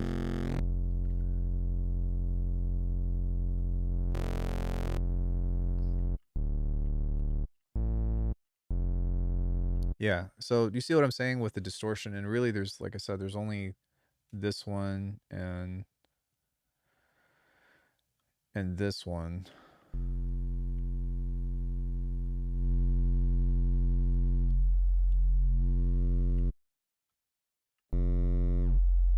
But I don't like that it should push it to the ceiling, right? As opposed to it folding back and reducing the volume, it should be with every square it gets more quiet, and I think that it's because they have automatic gain compensation.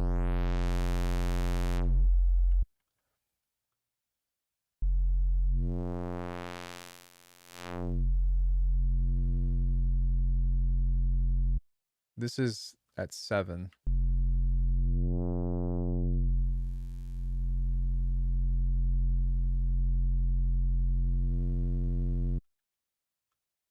I think this is just bit reduction.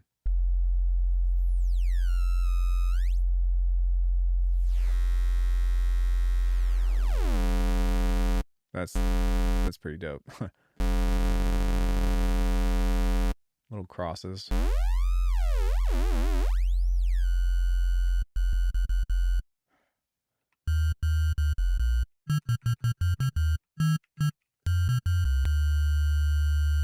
Yeah, I love doing this shit. I love just like figuring all this out. Um, but yeah, so on one end you could stack distortions, but I don't even know if that's going to like beef the sound up in itself.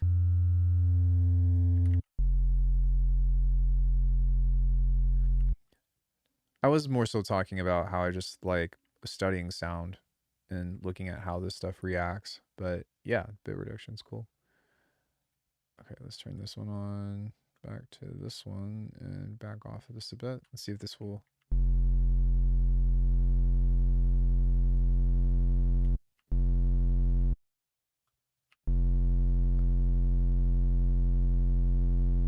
I mean, okay.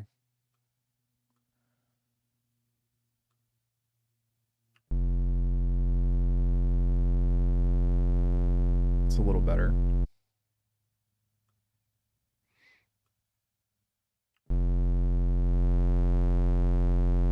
But I mean, that's about as much as we're going to get from clipping, which is this automatically puts that at a minus 7.5. And this is at maximum volume for both of these. So the problem with that is that you have to rely on compression or limiting, but the limiter is time based.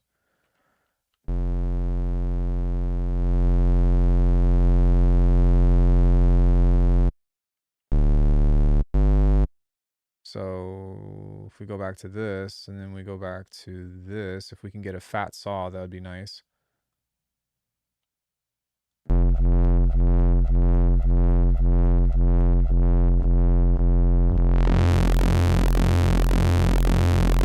There we go. So maybe we just have to like work with we just have to work with all of these like on from the jump. But like this is where I would want to start. You know what I mean? And then like do more distortion. And this is why I think that having um what's it called? Like not confining or not constraining this to only this many nodes. It should just be like click, have this in these categories, but don't turn these off. Like we should be able to have as many of these as our computer could handle. Personally, that's my own personal thoughts. Because that's definitely workable, you know? If we go into the perform and we turn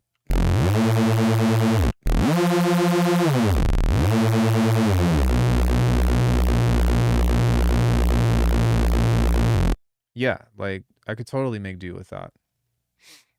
Um but I mean, as far as like having to fine tune this just before the breaking point and then just before this is it's kind of silly. Infinite in instance per right, that's what I mean, or something like that, you know, that I mean, in a perfect world, just having a built-in wave shaper would be nice. And then instead of the soft clip being confined to quote unquote soft clip, like just have a clip on the master. So that way you can push it to be louder or as loud as you want it to. Cuz like obviously as we just saw, it's capable of getting pretty nasty, but also the limiter doesn't actually truly work. That's funny.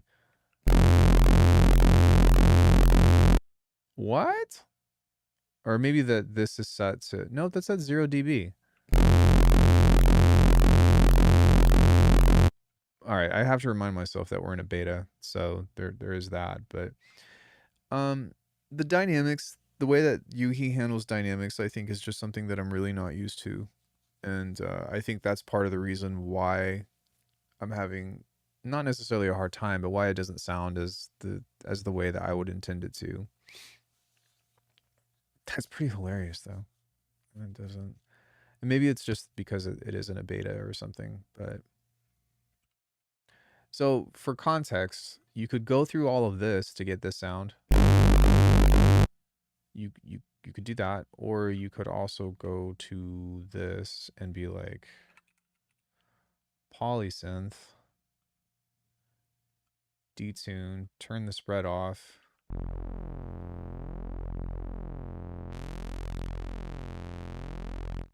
Turn this off.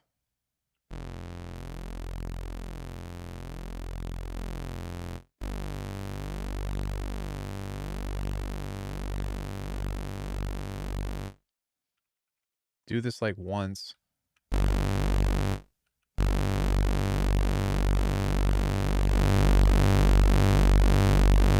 And yeah.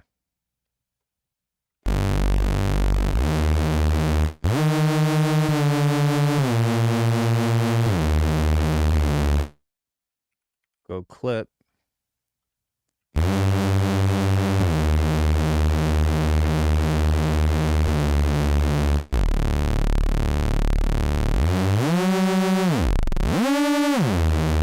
And I'm not even pushing it that hard. Like there's a little bit of drive to this and a little bit of this, but like this can go way bigger. Oh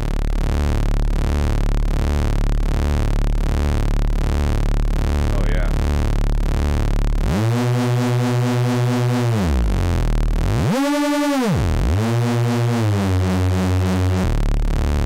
And obviously like that's just a Reese example or whatever, but does that kind of paint the picture about why I'm like, what the fuck? Does that kind of make sense? Or am I just complaining to complain?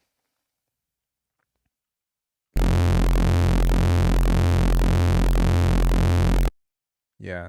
You have to use literally everything to get it to match that aggressiveness in this.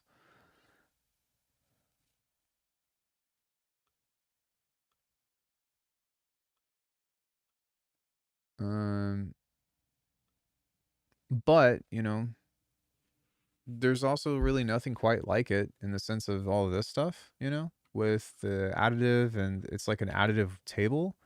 Like has that ever been done before? Also with the partial or the spectrum on here as opposed to the geometry. That's pretty interesting, and I think that in its own right is worth exploring for the sound itself. I just can't really necessarily say that that's for everybody and that we should all buy it.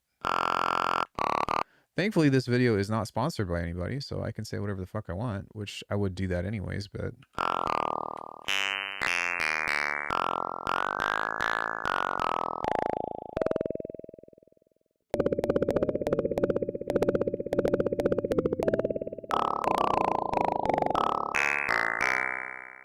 That's pretty standard. I think that most wavetable things can do that.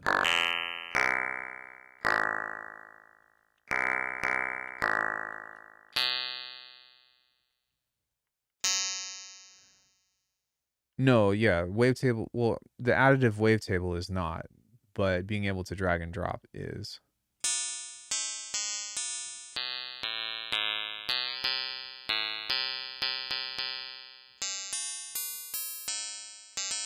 The other thing that is super unique about this is the wave effects that are unique within the additive engine. So like all of this stuff, maybe not the sync, you know, but well, actually, no, I don't know of any engine that you can apply sync to an additive engine to. That's pretty unique in its own right. I don't know, Twinkles is my favorite.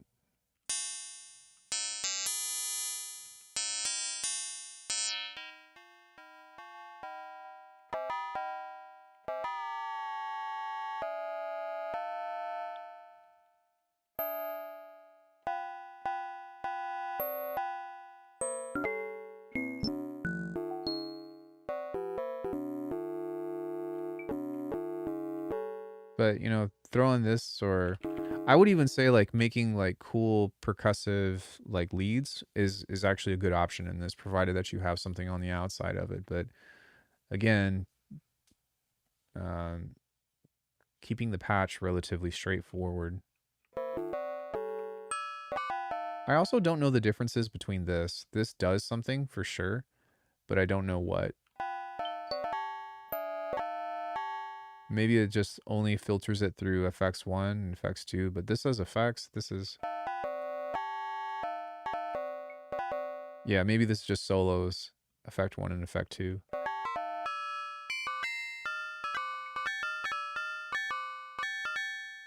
Maybe not. Because there should be the little twinkle things going off on that.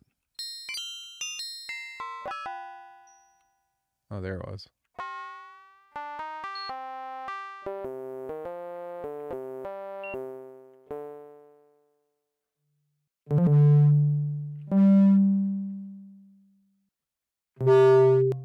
Oh god.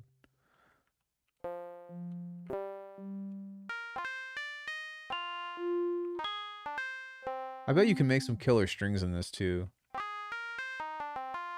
Just maybe not with additive. Or what you would have to do is, if you stack oscillator 1 and oscillator 2 together, are they both going to play?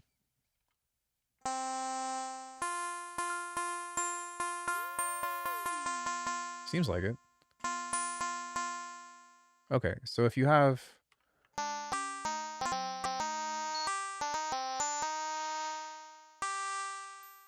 something like this with some detuning on here,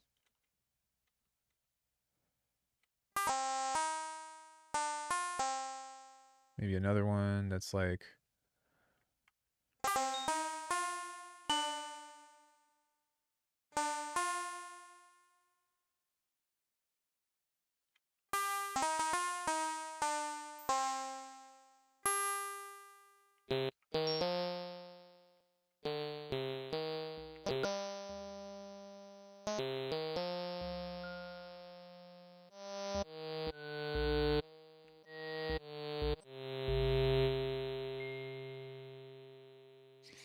let's go 8 voices.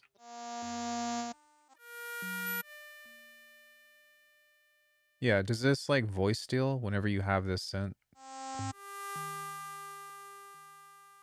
Let's see.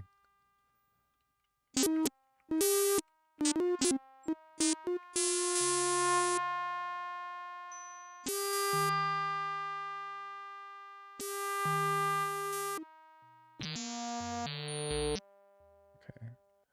Send all of these into this guy.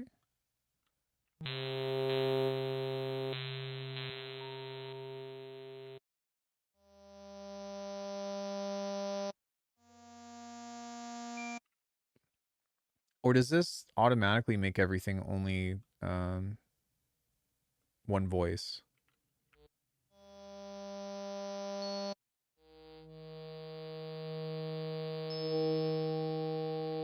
Yeah, it does. So if you have the modal on, you can't play chords with it. Because without this,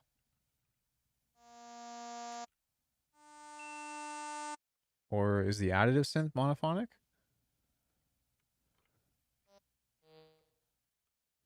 The fuck? Oh, I think it is.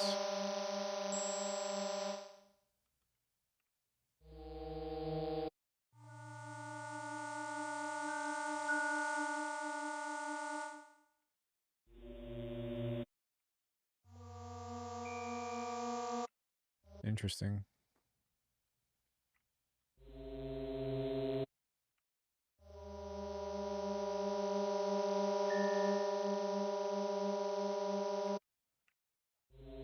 Also, this says that this is going through envelope 4, but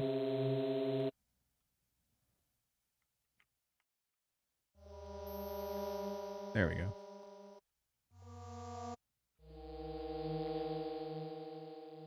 Envelope 1.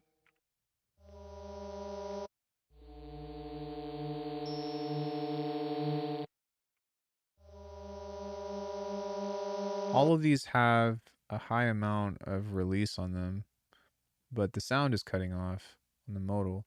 Is that because the decay is off? Yeah, perhaps.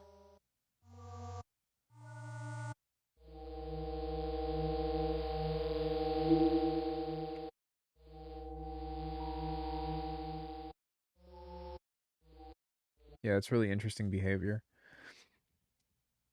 Is that a bug, do you all think, or was that intended?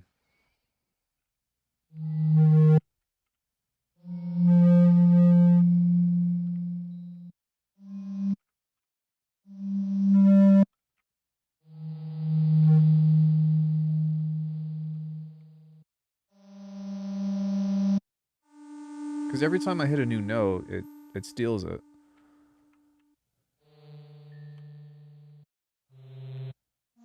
Yeah, even if art mode is off.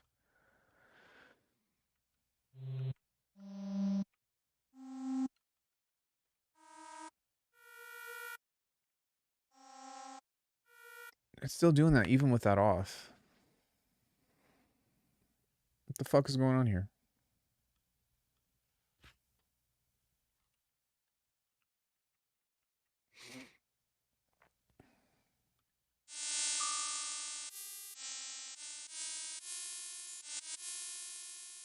Okay.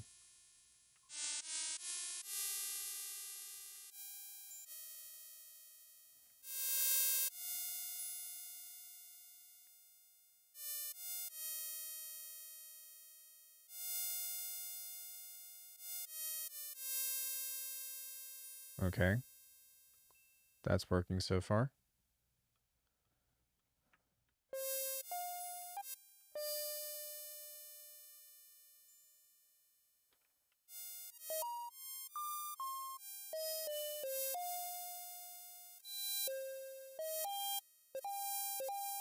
I wonder if you have more than two oscillators. Because did you all notice that? Like, if we just do this. Okay. Why is the entire thing re-triggering?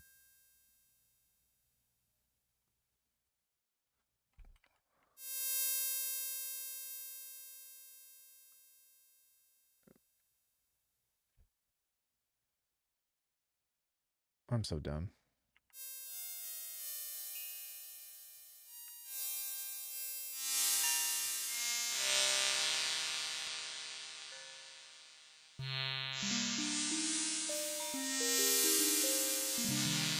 Okay, Jesus Christ, guys. What the fuck? All right. Let's go into here. Try that again. I was like, what the fuck?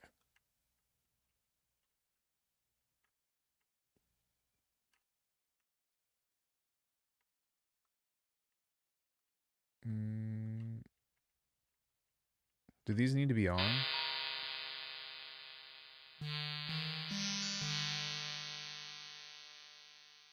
Oh, they're all going back out to that.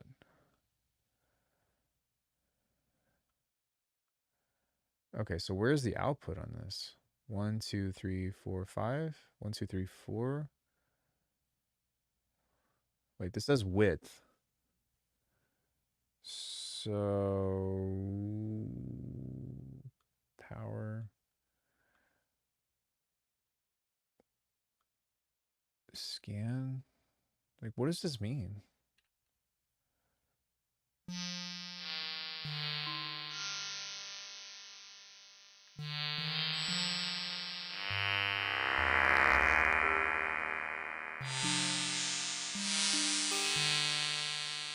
That's really pretty.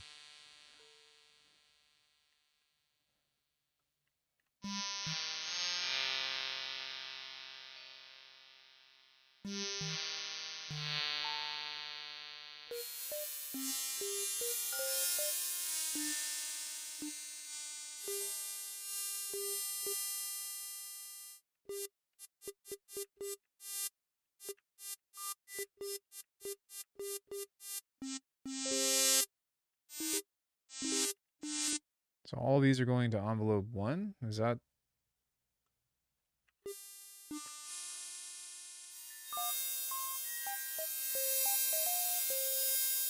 But which one is? There we go. Okay.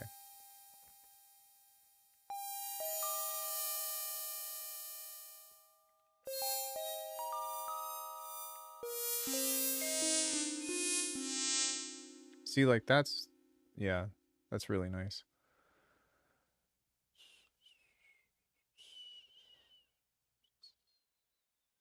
So we can Send this all to here and go like that. Oh, all of it's going to main. Never mind. And this is going to bus 1.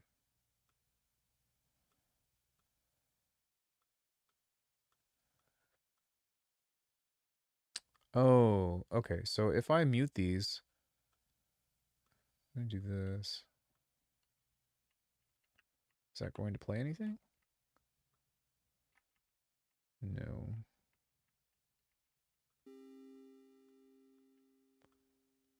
Main.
So pretty, dude.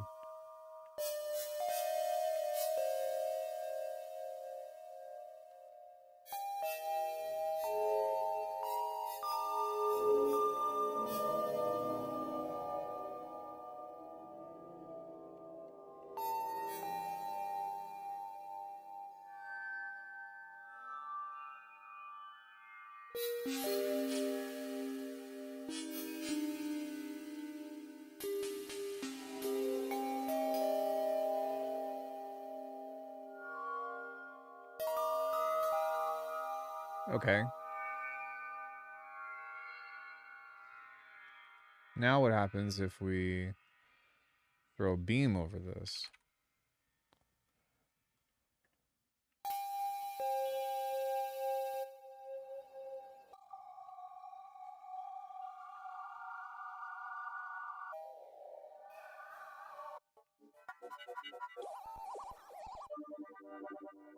Hmm.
Oh, now I remember why I called the chandelier.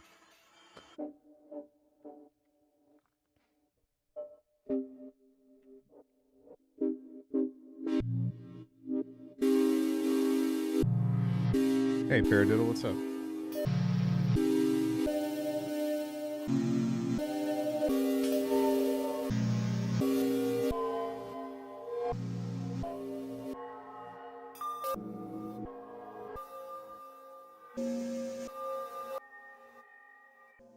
That was actually really cool. I think I want to pull that out. I'm good. Beam! Beam! There's some really interesting happenings in here.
Yeah, you can make a cool hip hop track out of that. I don't really feel like making music today, but it's fun to play.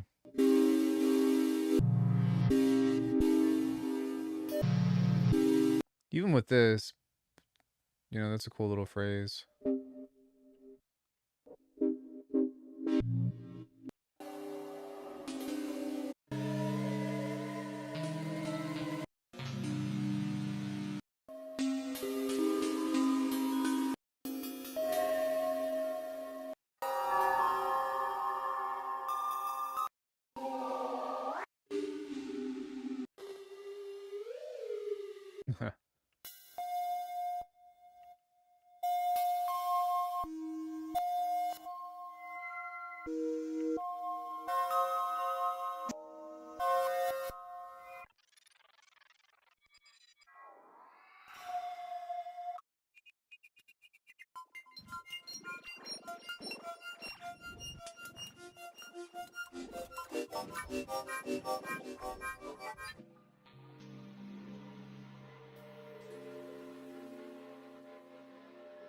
That's actually really cool for drones.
Yeah, cool.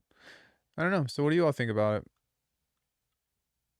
Or is there anything that you all want to see me try to do within this that I haven't done already? We made a kick, we made a snare, we made bass. We've done lots of bells. I think it's great at what it's intended for. I don't think that it's good for like a one, like a one all does it all synth. But the physical modeling stuff with it is fantastic. I just don't really know if it's worth 180 euros or not.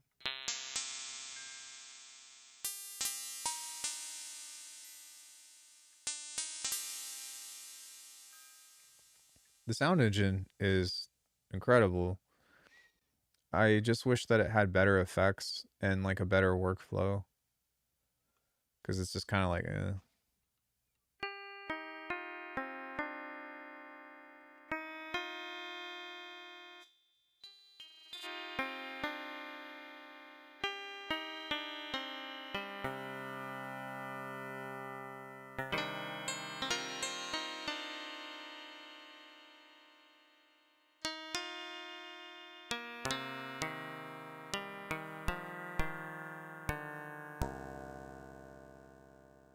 have like a modal on here.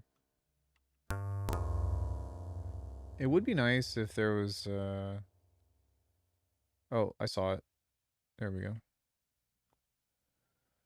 Let's go from a string to chaotic bell to a tongue, tuned can, maybe a vibra bass.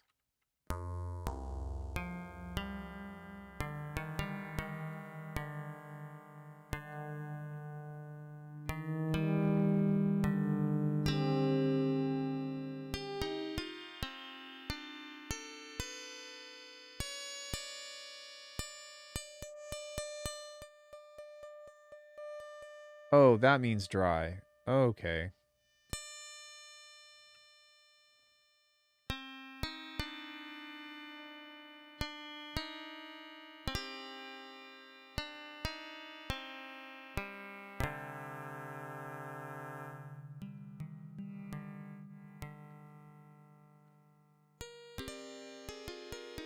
Yeah, something that you can just send through it, or like even like a zebra effects or something.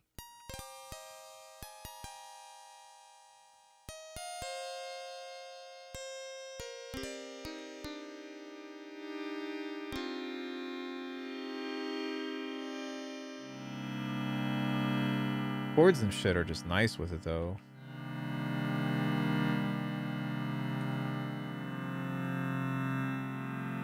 You know.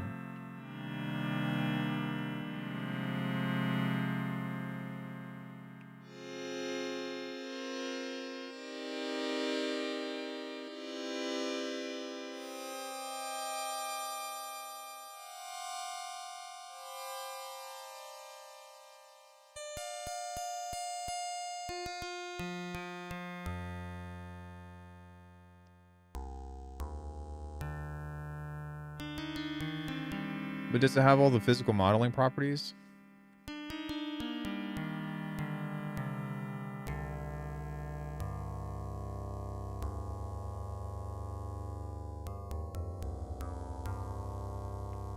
You can even do like an MSEG on here to like make it more humanistic, which I really like.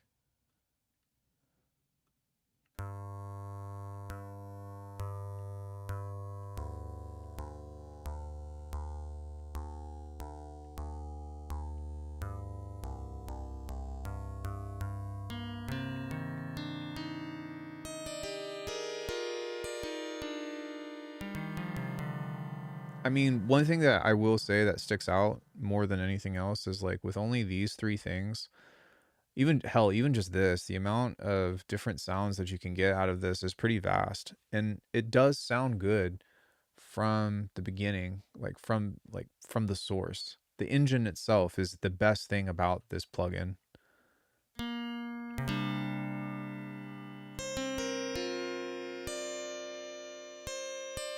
I agree.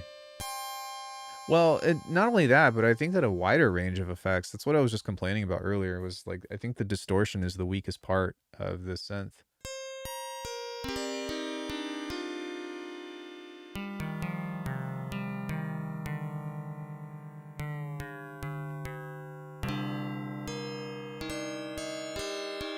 Like, how fucking cool is that, though? You know, just the different.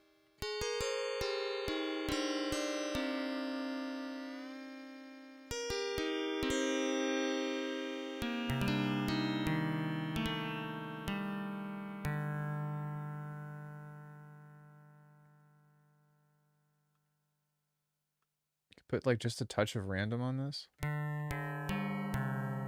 which is kind of sick, or a lot.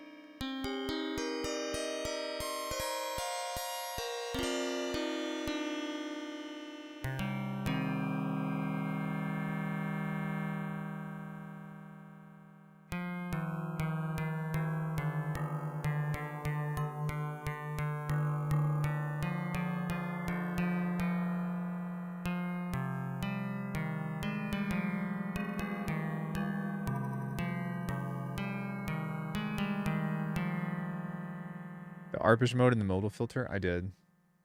This thing down here. Yeah.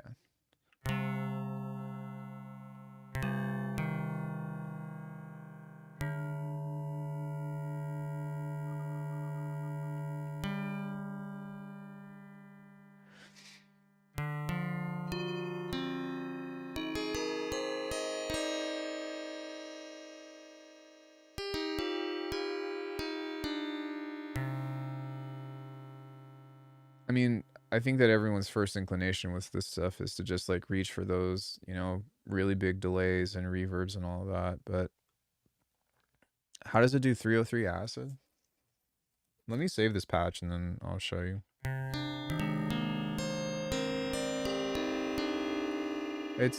I mean, I think that it has quite a bunch of different filter types, but we'll see. There's also no audio follower, which is really strange.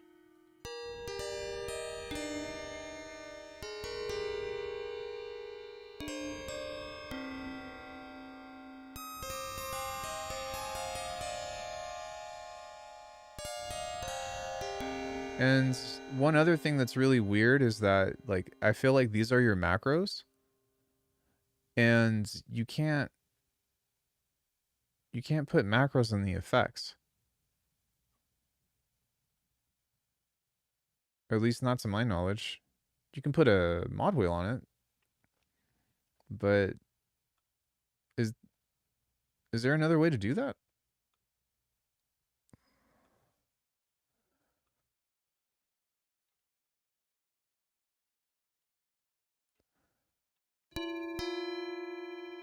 Okay, but I'm not tripping, right? That's what I'm wondering.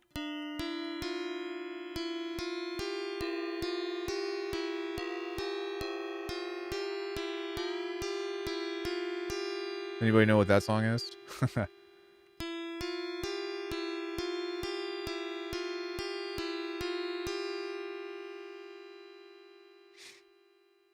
I'll give you 2 seconds to answer. 1, 2. Okay, you don't know what it is. I'm just kidding. So tequila? No, it's not tequila. Not this time.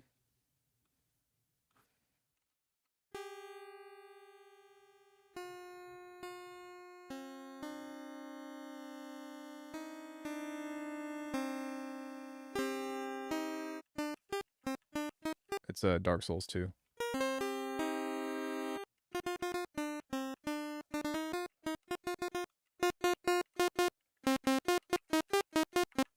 That's tequila.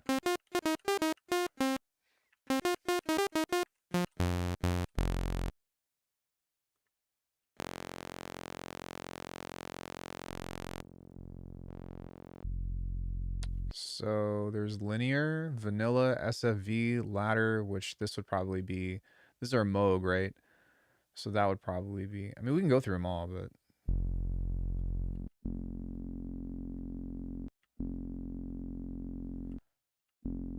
Let's go LFO2. I mean, that's pretty squelchy, so.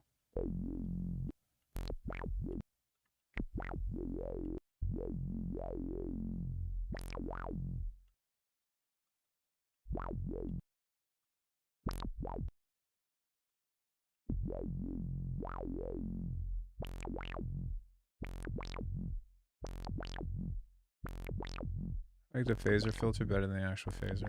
That's fair.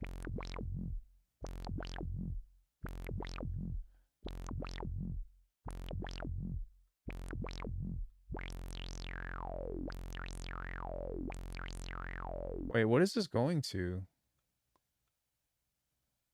LFO 1. Okay, why does it sound like that? Oh, maybe that's why. Oh, okay.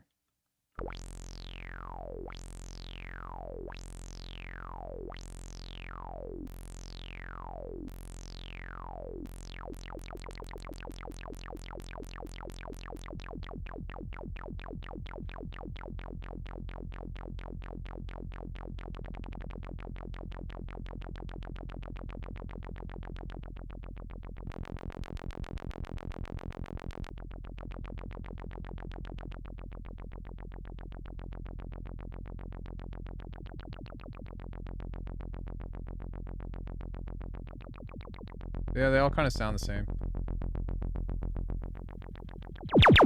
Oh god, sorry.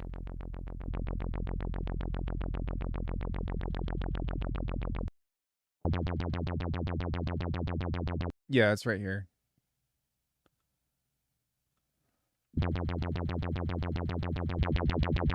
That one sounds different.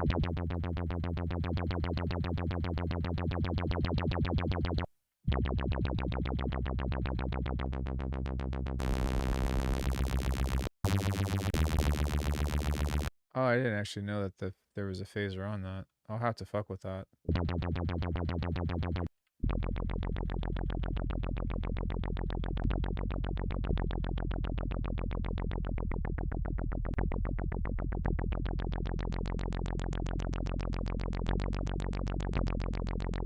Yeah, so this is kind of strange because you can technically do an arpeggiator on here, but you would want to go mapper.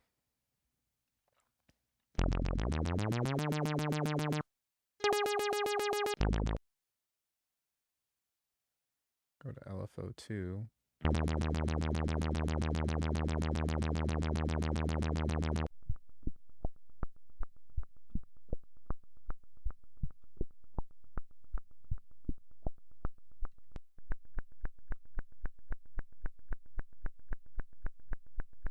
Oh dear God.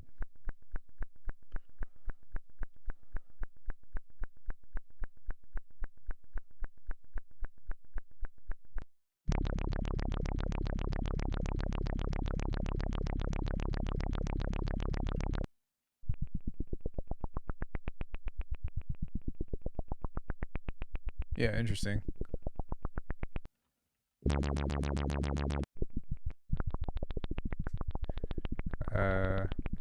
Why isn't this moving?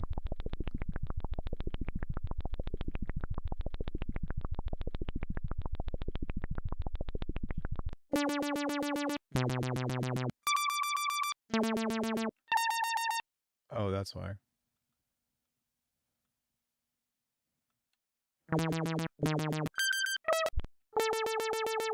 Yeah, shouldn't this be like rotating? Oh, key. Key map quantize.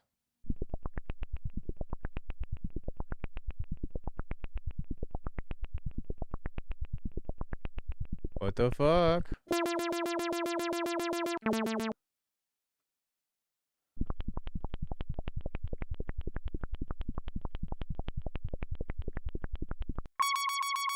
How come? What the fuck? Oh. Ian. Ian, what are you doing?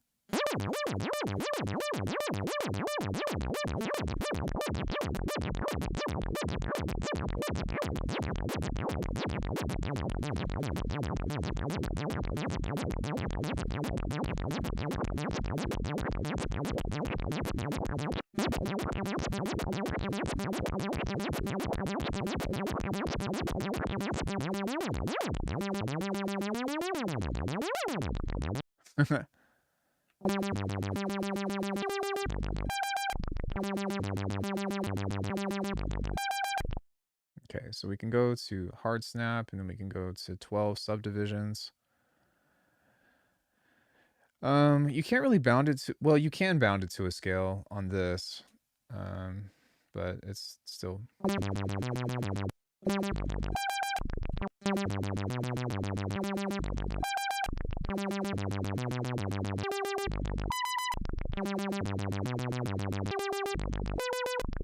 That sounds like it's, what's it called? It feels like it's shapes.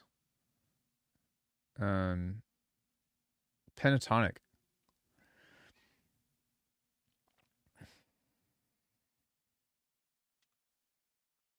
Like this should be half a semitone, right? Or sorry, it should be a semitone.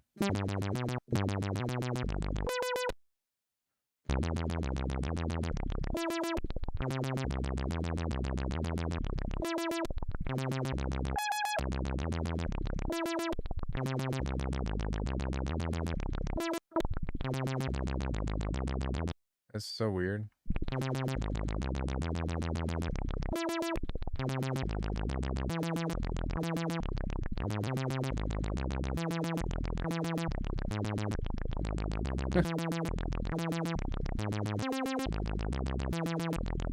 But yeah.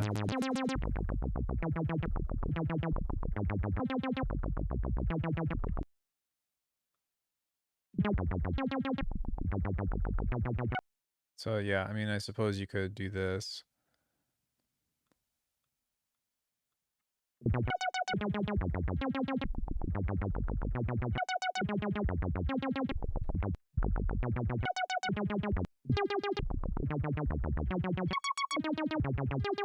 Just randomize it based off of whatever. Oh, you also have to do post modulation.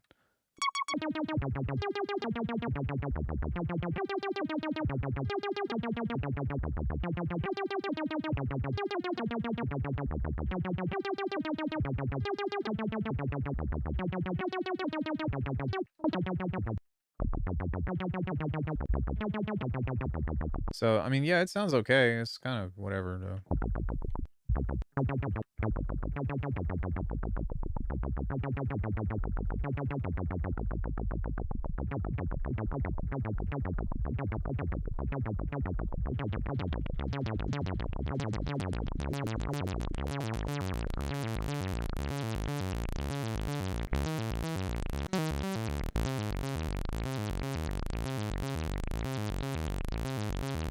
That's a pretty cool techno.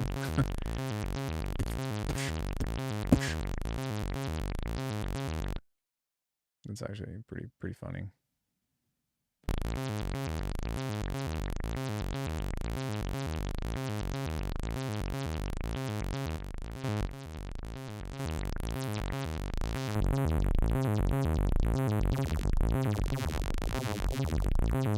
Yeah, I think I like the phaser better as well. That's pretty cool.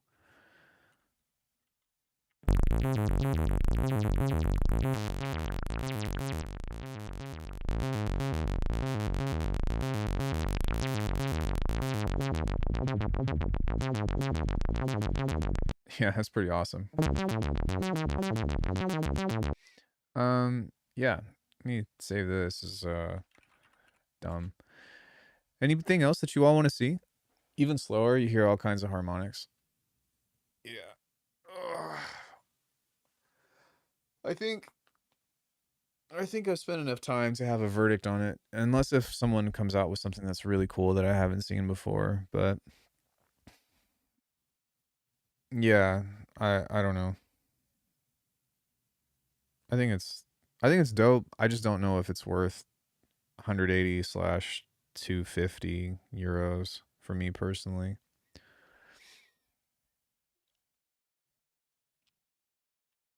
I will say that it's definitely more robust than the additive engine that's built within the Waldorf, the Iridium core. Um, that's one thing that I wish that the Iridium had was some kind of um, table maker or some kind of partial maker that had a little bit more robustness to it. But to be honest with you, the iridium core, which obviously is like astronomically way more expensive and also a hardware thing, kind of fit a lot of the additive needs that I had.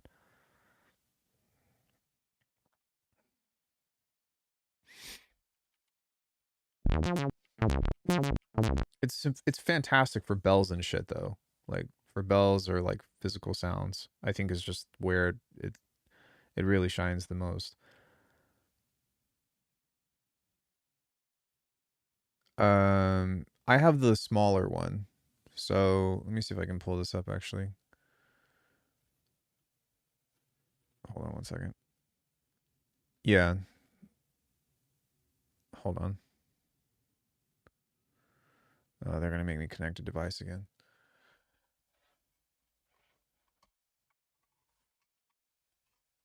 I have a overhead webcam, and I'm pretty disappointed in it. Is this plugged in?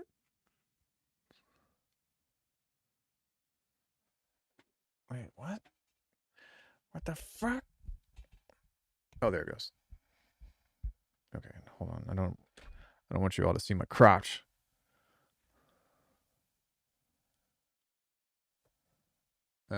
But yeah, this guy. The one for Ableton, the Max device. Is that what you're talking about?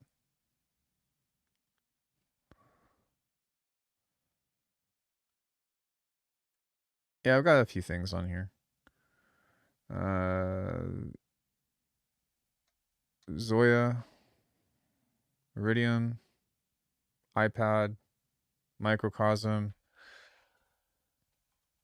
Digitact, Digitone, Analog Heat, Oxy One Mark II.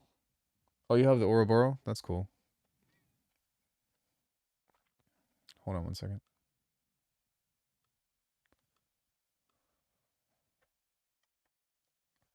Turn this on. Turn this off. And that should work. Oh no, I have to turn this on. Hold on. I forgot that I have this all going out through the analog heat, so I need to turn that on as well. Do I stream what?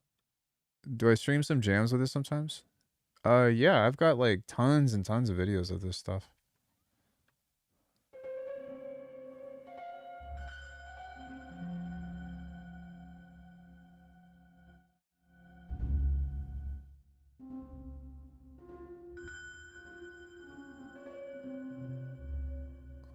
There we go. Okay. So, I believe I can zoom in on that. I can't see chat when I do that. Let me see if I can just zoom in like this. There we go. Does that help? I think it does, at least a little bit. That way you can see this a little better. So this actually has an additive engine built into it, which is nice. It works a little differently, but let me go in here and go into 0 return. Oh, that's a snare. Hold up. Cancel. Initialize. So if we go into this and we go to oscillator 1, we go to particle. Sorry, resonator. My bad.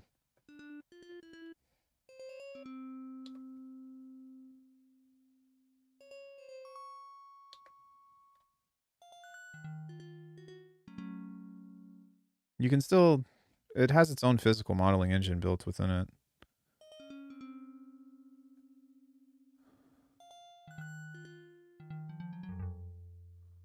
Yeah, I know the modular version of the pedal. Um, wait. No, this isn't a module. It's just the smaller version, I guess. But yeah, see, like there are the partials that are built in, and you can skew it and do some other stuff with it. But it's not like I want to be able to have control of each of these.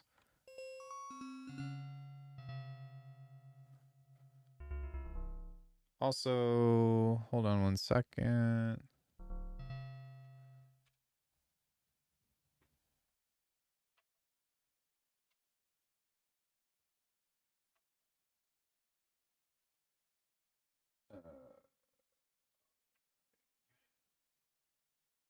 speed I mean? It says plus 12.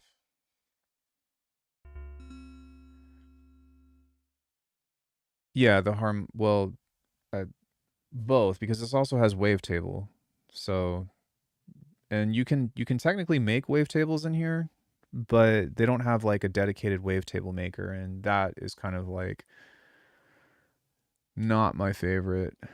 Sorry, I need to pull up Bitwig for a sec and figure out what's going on with this.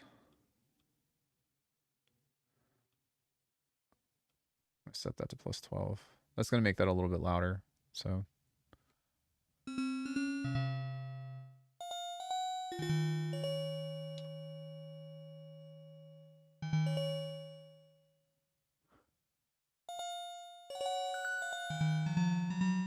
it still sounds great though, you know?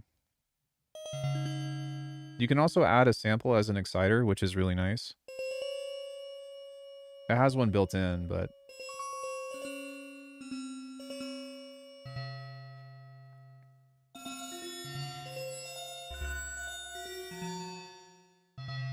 recording to logbook. then if we go and we start to introduce this kind of stuff, then we can get some really interesting things.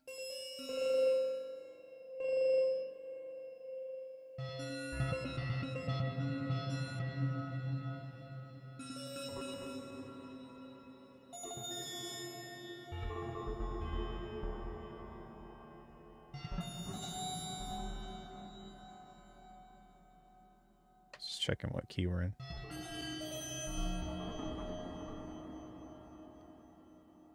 Sorry, I was just messing with this and making some changes to that.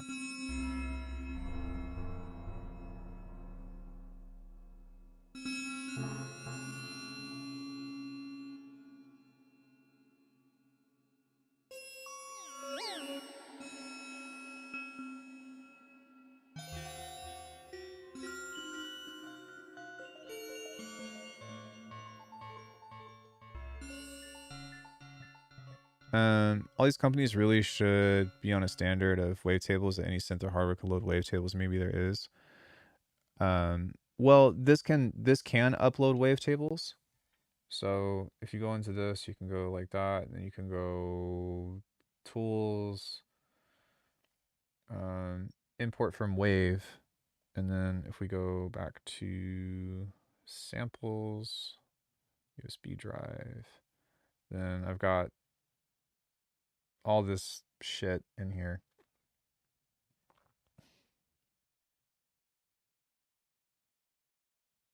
And you can use any of these to make tables or whatever, which is nice. I thought that I had my wavetables in here, but maybe I don't. Oh, cancel. I don't want to load all of those in there. You can also like do text to speech like this, but it's very finicky. And you really don't want to do text to speech. You want to have something that's constant. So something like this, that's where you're going to get interesting sounds. And then you go return, period. And now you'll get something that's a little bit different.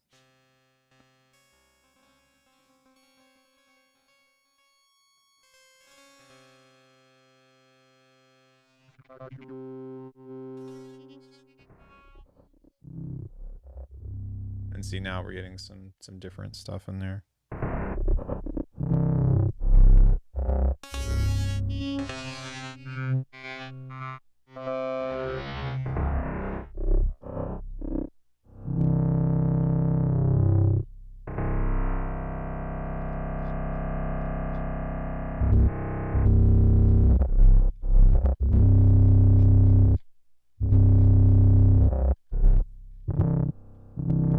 But it's more than enough to get what I want out of it.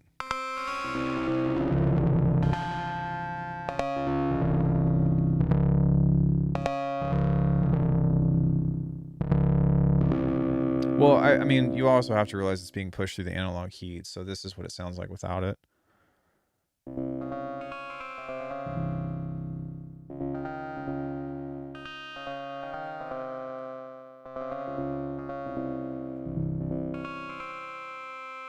Actually, it's also being run through this, so I'm sure that there's a little bit of coloration kind of going through both, but Um, yeah, this thing is dope. I mean, this thing can really design almost anything. And with this in combination with the analog heat plus effects, um, no, this is an interface. This is the microcosm. But what's happening is this is being sent through the analog heat plus effects. Then the analog heat plus effects is going into the DAW. Then I have an input output. So I'm taking the output of one thing or of a stereo and running it through the COSM and then running it back into the DAW. So there's kind of an intricate setup, but it works out really well and it's kind of nice to have. And in some case in there, actually, we're sending that through the Empress Zoya as well. So I think that, is this going straight into that? So this is going into that, into the heat. And then through the entire output, the master is going out to this, which is going back into this. I have a video on how I have it routed. It's just kind of complicated, but and then with all of like the Digitone stuff or whatever, I'm just running those through the VST versions. So this is uploaded as a VST. This would be uploaded as a VST or as a plugin, and then this would be as well. So that way I don't have to like try to have way more cables than I already do in order to be able to, you know, get stuff or whatever. But yeah, anyway, I just wanted to show you that. That's kind of what's sitting on my desk. I will say for the majority of it, like Faceplant takes care of 99% of what I need. I just fuck with hardware sometimes to do something different. But yeah, if you go on my channel, I have a lot of, I know you need to go out, babe. I know. Especially when I first got it, I have like 2 hours of sound design, you know, or 2 hours of non-talking introduction to this kind of stuff, if you will. Or like I'll sit down and like do some crazy shit on the iPad, which the iPad, by the way, that is going directly into USB audio, which is great because the iPad can do some crazy shit. But I think that if I were to buy anything else, which I really don't need anything else, I can't, other than maybe like a multi-filter tool would be awesome. Like a Sherman bank or something. But even then, that's only 2 filters, so probably not. What was I gonna say? Oh my gosh, a fucking Lenovo Go 2, or yeah, a Lenovo Go 2 with SteamOS installed. Do you know why? Does anybody know why?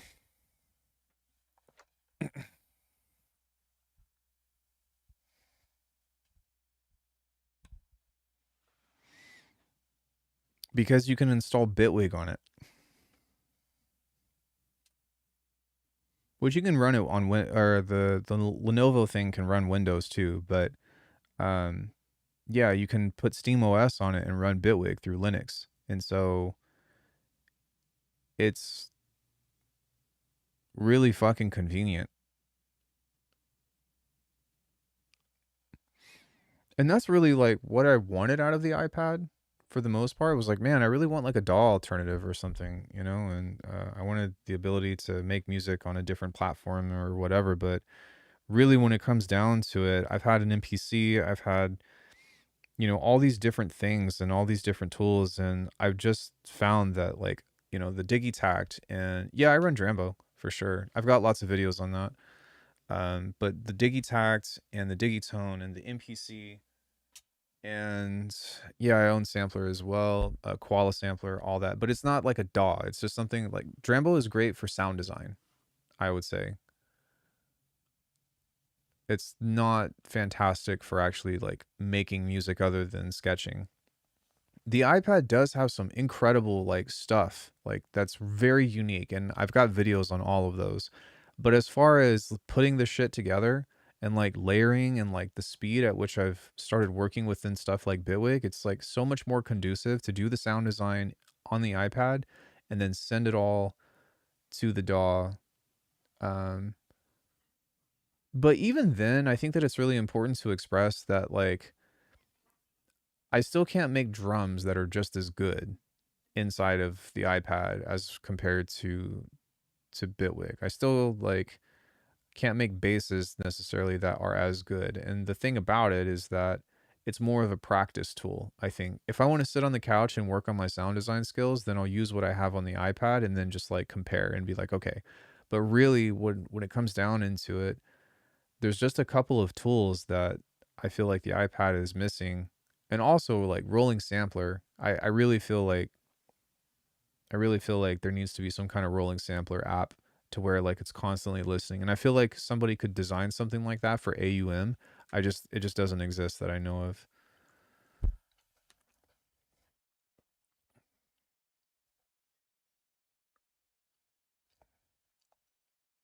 But yeah. Does anybody have any questions about anything?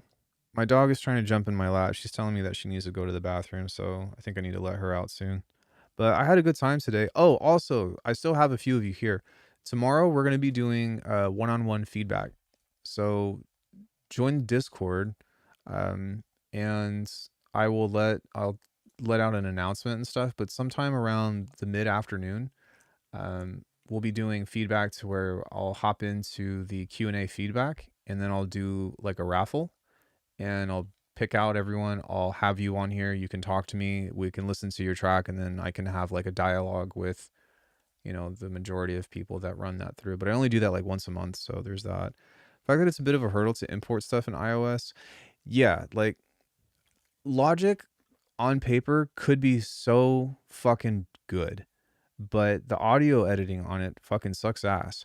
The audio editing on Cubase is okay, but the importing and the exporting on it is fucking trash. And it's just like, oh my God, there's just not like one thing that does it all. And that's what's really annoying. Well, there's also FL Studio Mobile, which I hear has the best workflow out of all of them, but you can't use plugins. And it's like, yo, what the fuck? Okay.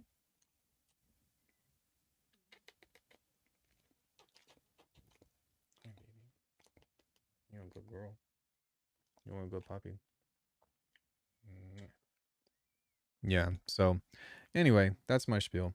But yeah, tomorrow, hop in. Let me add a thing to the Discord. I'm probably gonna hop off here because I need to let my dog out, and she deserves to have some relief. But thanks for hanging out with me while we take another look at Zebra 3. I think it's cool. I don't really see myself using it a lot in the future, but it was fun to do an experiment with. Yeah, for sure. All right, everybody. Have a great rest of your evening, and I'll hopefully see you tomorrow. Bye, everyone.